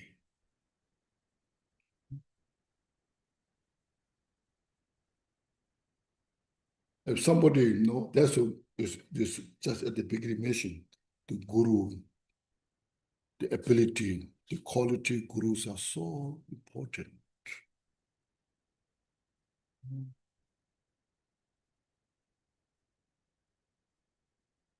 Guru should have all this wisdom to understand the causality, the function of the causality. Therefore, now, time flies. What do you think now?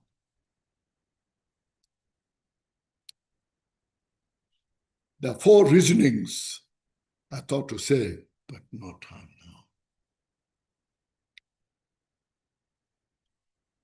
now. Okay. The 3 vows are always transmitting upwards. To strongly exert yourself in them is my heartfelt advice.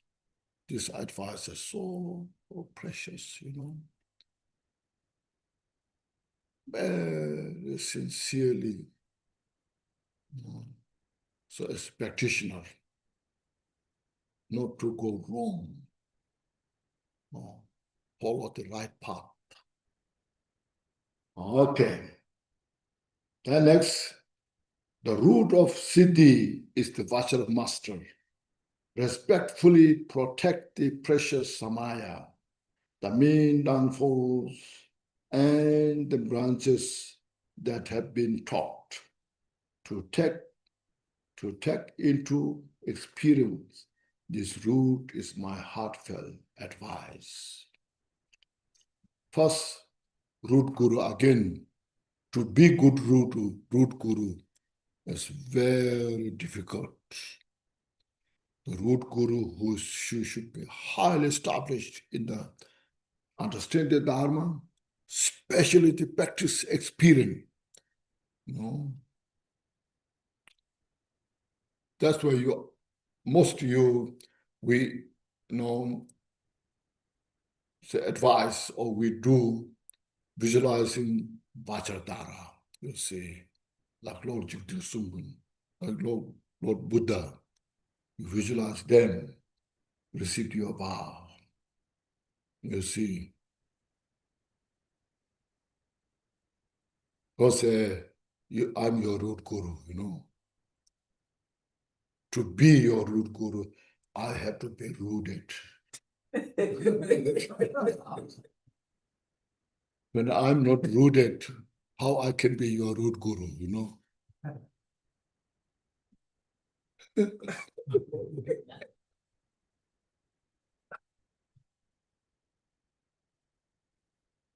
But Buddha's blessing is always there. The saying, wherever you meditate Buddha, Buddha is there. Because Buddha's bodhicitta, Buddha is the embodiment of bodhicitta. And that bodhicitta is pervaded to all sentient beings until the end of the samsara. As mentioned in Shantideva's text, as long as the space remains, as long as the sentient beings remain, may I endure to benefit all sentient beings. You see, that Buddha has practiced that bodhicitta and perfected that. And Buddha is everywhere. So that's why just bring the Buddha in front of you and visualize. Receive the vow from that Buddha.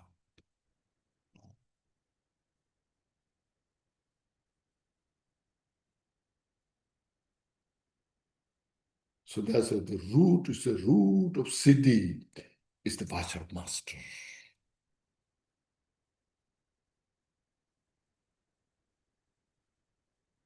So when you receive the empowerments, vows from that Buddha, or great masters, highly accomplished masters, then respectfully protect the precious Samaya.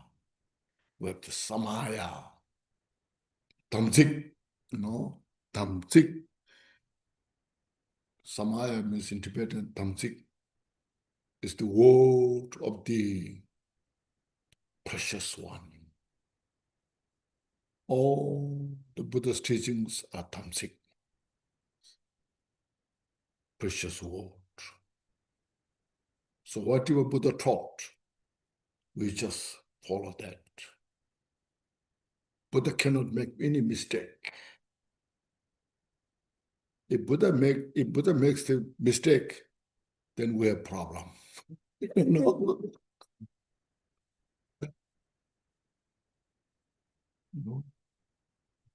There's some intellectual master, they say, if you find some Buddha's word, some mistake, we have to get rid of that, Then I think we have a big problem, Because Buddha's teachings are always in the presence of the inseparable of the luminosity and wisdom, unwavering from that state and to taught the Dharma teachings. From within the sphere of the pervasive wisdom.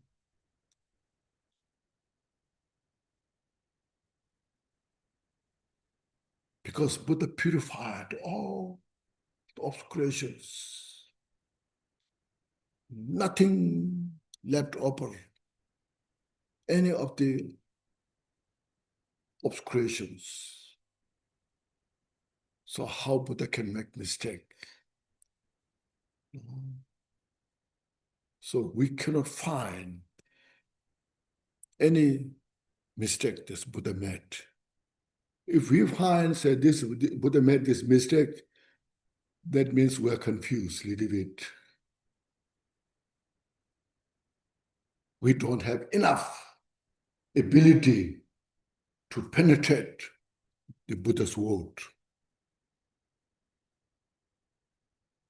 So, Samaya, the main downfall, and then there are 14 root I'm sure you have heard of the 14 root downfalls and the 8 branches downfalls.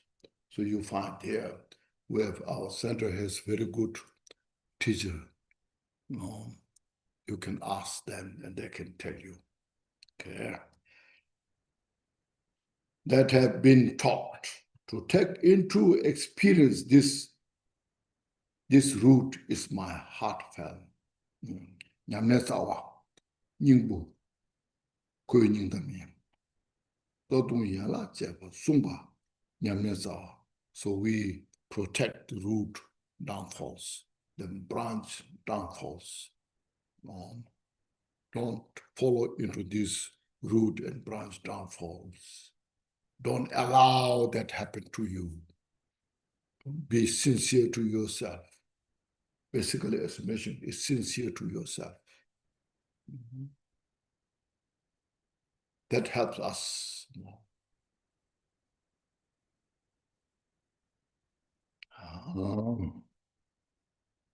We go to 8. I'll read the 8th one.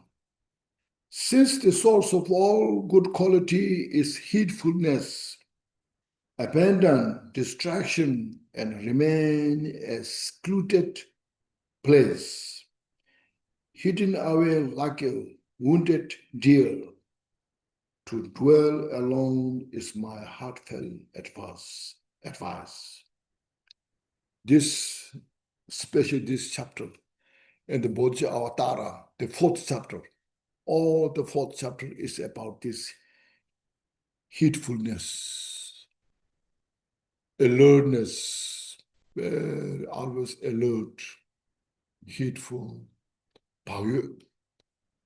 what's happening.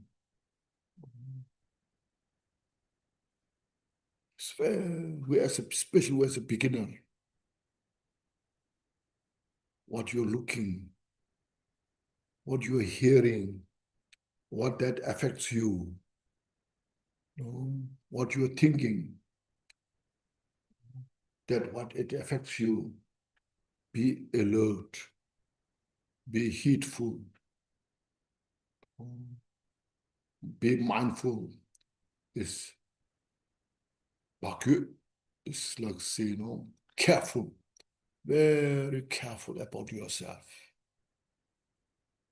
Bakyu, carefulness, heedfulness. So that from that, you have, then you get all the opportunity to, you see your limitation, what to purify. You see what kind of opportunity have you to gather into your mind.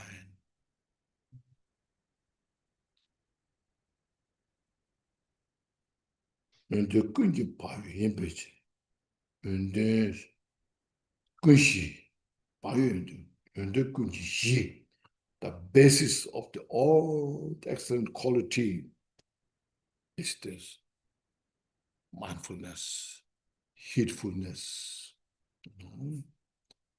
So therefore, say, abandon distraction and remain in a secluded or solitude in a place. That's why recommended by yourself. Be in the solitude, be in the retreat. Then you see there's no distraction. And you know what you're doing, what you're thinking. You can have all the opportunity to watch, to protect yourself. Say, hidden away like a wounded deer. When the deer is wounded, we're so cautious. If something, sound is there, run away. First of all, the deer is so fearful, When even drink a few mouthful of water, then watching and eating grass, little bit, just watching what's going around. And if especially wounded, then always, careful, watchful. So solitude, hidden away like a deer, wounded, That means you always be mindful yourself. When you are mindful yourself, doesn't matter whether you are in the solitude place or in the society, because your mindfulness is always with you.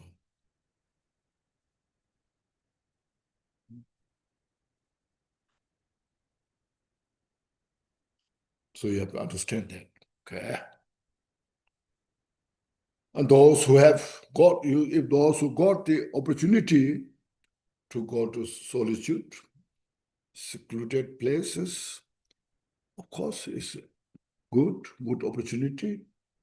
And those who don't have that kind of opportunity, just then always mindful yourself, protect yourself.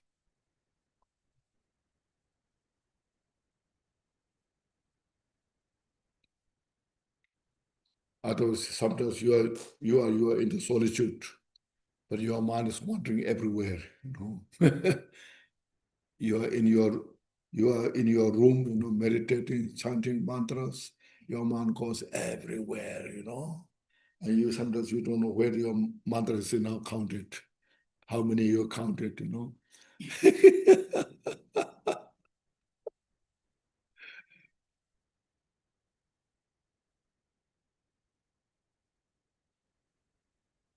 So to dwell alone means to dwell alone, make your mind yourself. You protect yourself.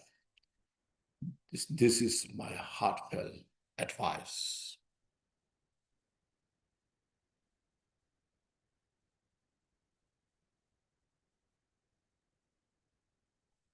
Okay.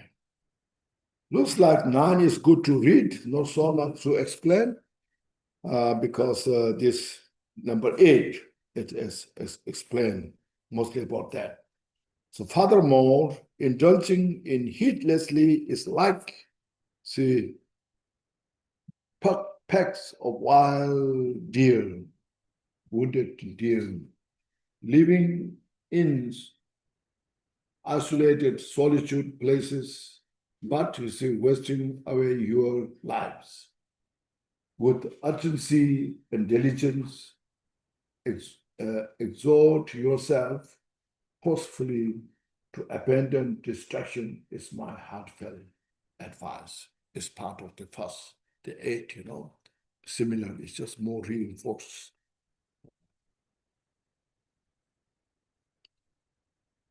So today we keep here this much. Anybody has any questions?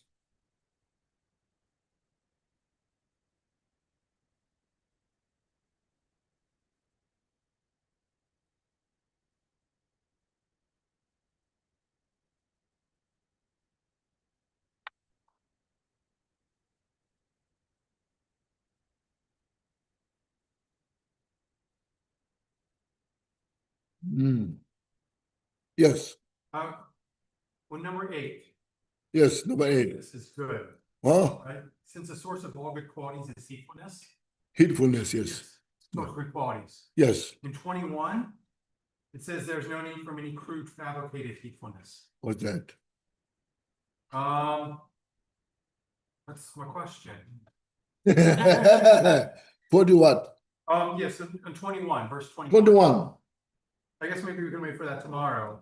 Yeah, I know. You can do 20 tomorrow. Said, Rasam dinner to the Tawala, Twitchet, Tinsi, Subsu, Mikub. One that conscious, Jimmy, young man. You see, again, there's a young man, no distraction there. Shut it, so you do know. Again, you see, you look at it here, being beyond intellect, whatever arises, don't fixate, but be in the state of non-distraction. See, so same thing. Yeah. It doesn't contradict.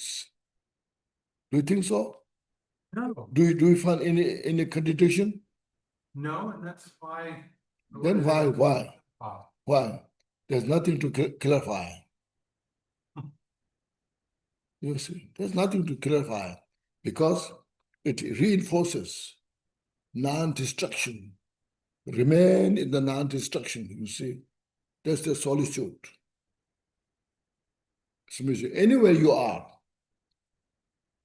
remain in the non-destruction. Okay? I thought you are seeing some contradiction. The hatefulness in that one. Yes, hatefulness, you see. Yes, so there's progressive mind, you see. When you progress your mind, develop your mind, that becomes more effortless. First, you have to make effort. Be hateful, because you're a beginner. As a beginner, your mind is very easy to distracted here, there, so you need effort, mindfulness. Then once you get used to this, practice that, then it's just becoming effortless. Then there's some things going around, then never distracts you.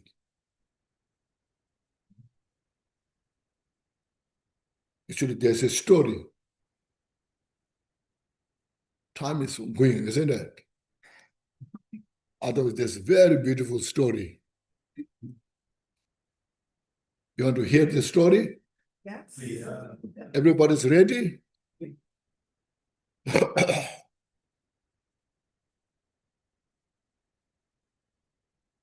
The story is at the time of Buddha.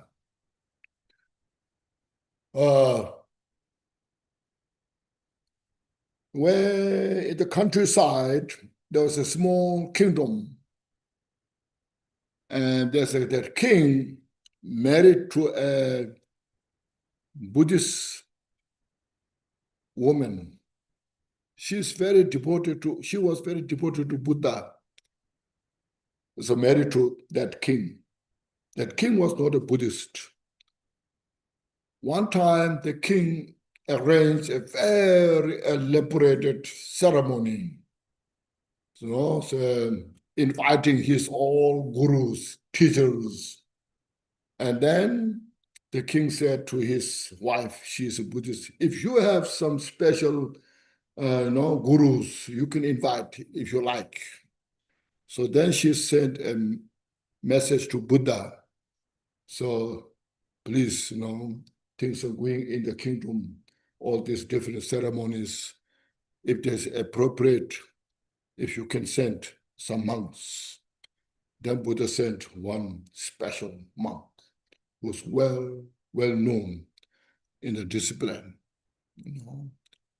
And then that Buddha sent him and with 500 other monks. Then the king arranged such elaborated ceremony. So it's a dance, There's a lot of music, so many things. And the banquet, food, all these things. And at the end of this ceremony, then that king went to his gurus. Have you enjoyed all this today, my arrangement? And everyone said, wonderful, we enjoyed so much, So you done such elaborated, ceremony, wonderful, thank you so much. And then he came to the Buddhist, that teacher. And the king said, I hope you enjoy today's my arrangement, all these 5 sensorial objects, all this, And then the teacher said, no, I haven't got any chance to enjoy. The king was a little furious. How you can say this? I made every effort to arrange all these things, in front of your eyes. How you can say this? And then that great master, the monk said, I understand. Yes, it's not so easy to, no, you understand your point. Now, can you do something that I would request? And the king said, yes, what you have request. Tomorrow, if you can play the same kind of arrangement, and then from the prison, a prisoner who made such a big mistake, now going to be persecuted. So bring that man here and give him a bowl filled with the rim, filled the oil, a rim which touched the rim, And then in the center, you just please play all the song, all the music, everything you have today. And then just to God, the police is one in the front, one in the behind. Tell him that prisoner, if he spills one drop oil from the bowl, he'll be persecuted that moment. But if he's not spilled oil and one drop, he'll be freed and take this man round. Then king said, okay, I will do that.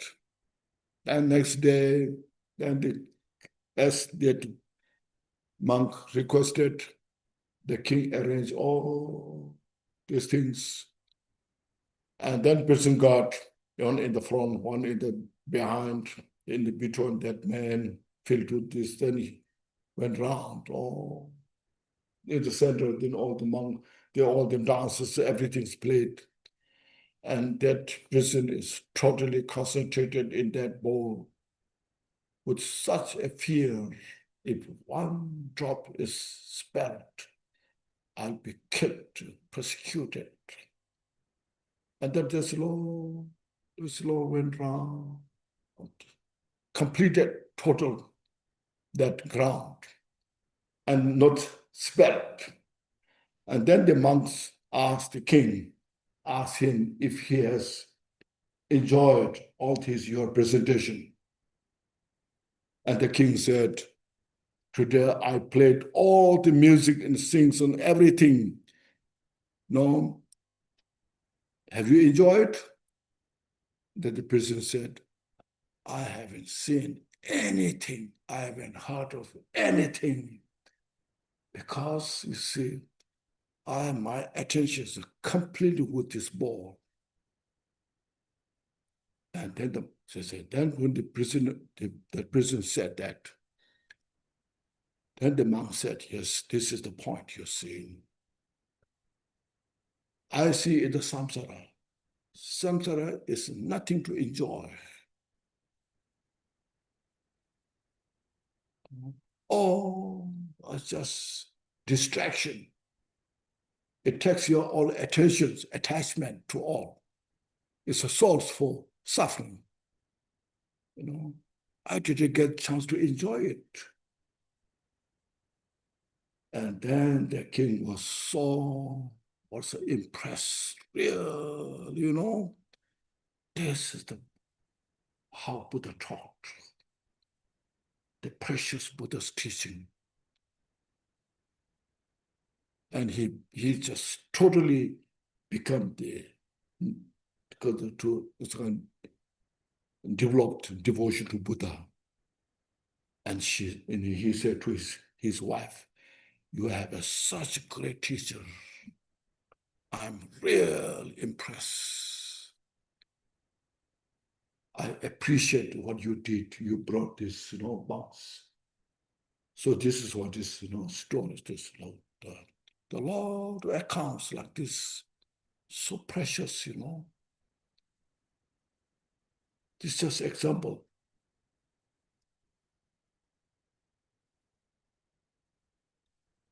Okay? Okay, now we say some dedication prayers. Injina solution, did you see?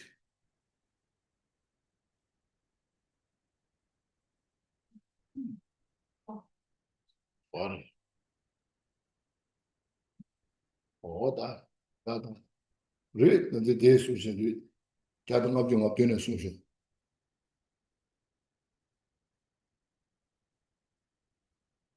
Look at this prayer booklet 157.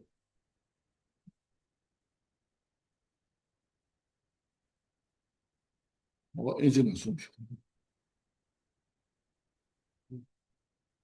Okay, ready?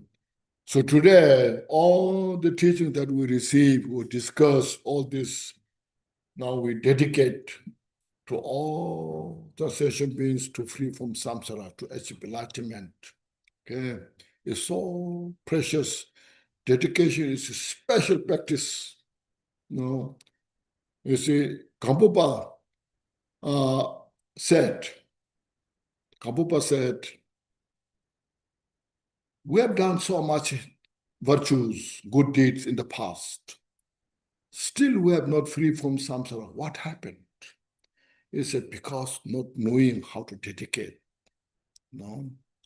Like when you go to church, temple, Buddhist temple, church, you just candle, burn incense. So you say, God, Buddha, please help me. My sickness go away. God, Buddha, help me. My business go well. God, Buddha, help me. My families are well.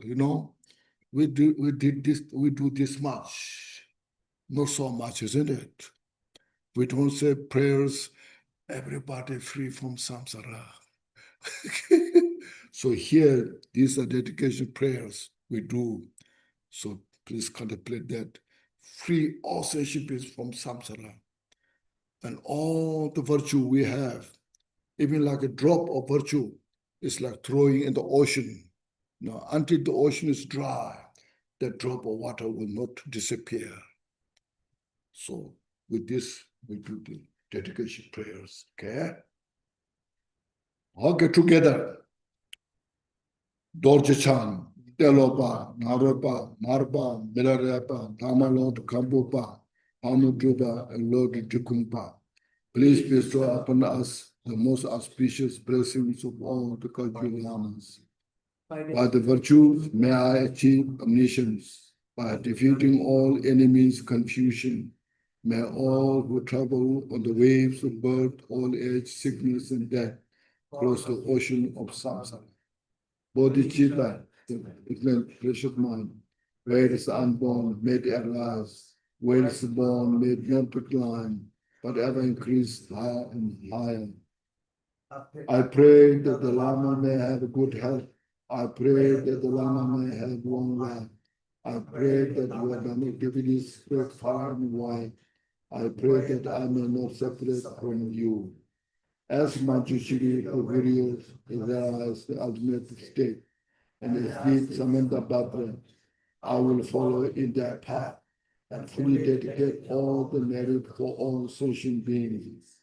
By the blessings of the Buddha, whose agent to true bias, by the blessings of the truth of the unchanging Dharma as such, by the blessing of the invisible Son of the Origin, may the merit I share bear fruit. The virtues collected 3 times by myself and all beings in samsara in nirvana, and by the innate truth of virtue, may I and all sentient beings quickly attain unsurpassed, perfect, complete, precious enlightenment. May the teachings of great Drikungpa Shri, whose omniscient Lord of the Dharma, master of interdependence, continue increase through study, practice, contemplation, and meditation until the end of samsara. Thank you. Okay, we need to say some long prayers, but it's okay. We can say tomorrow.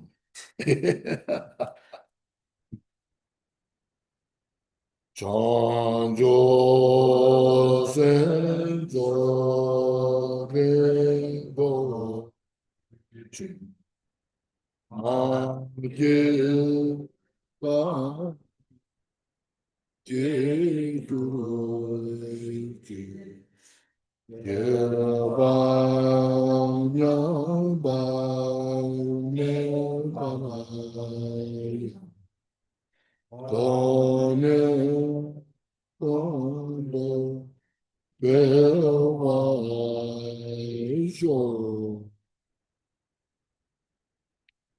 Thank you.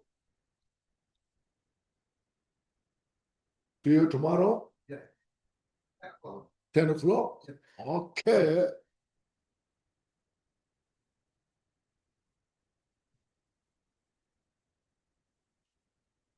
So you not up you tomorrow.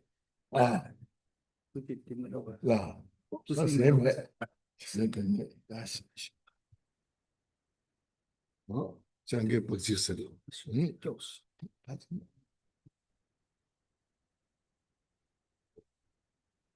You?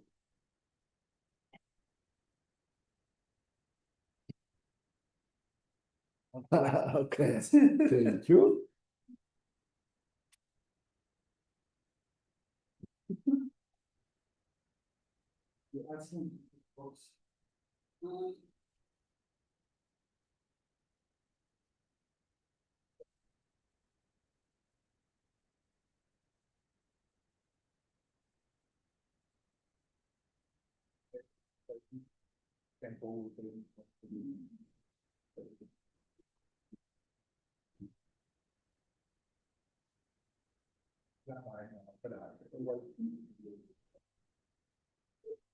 You're gonna have to do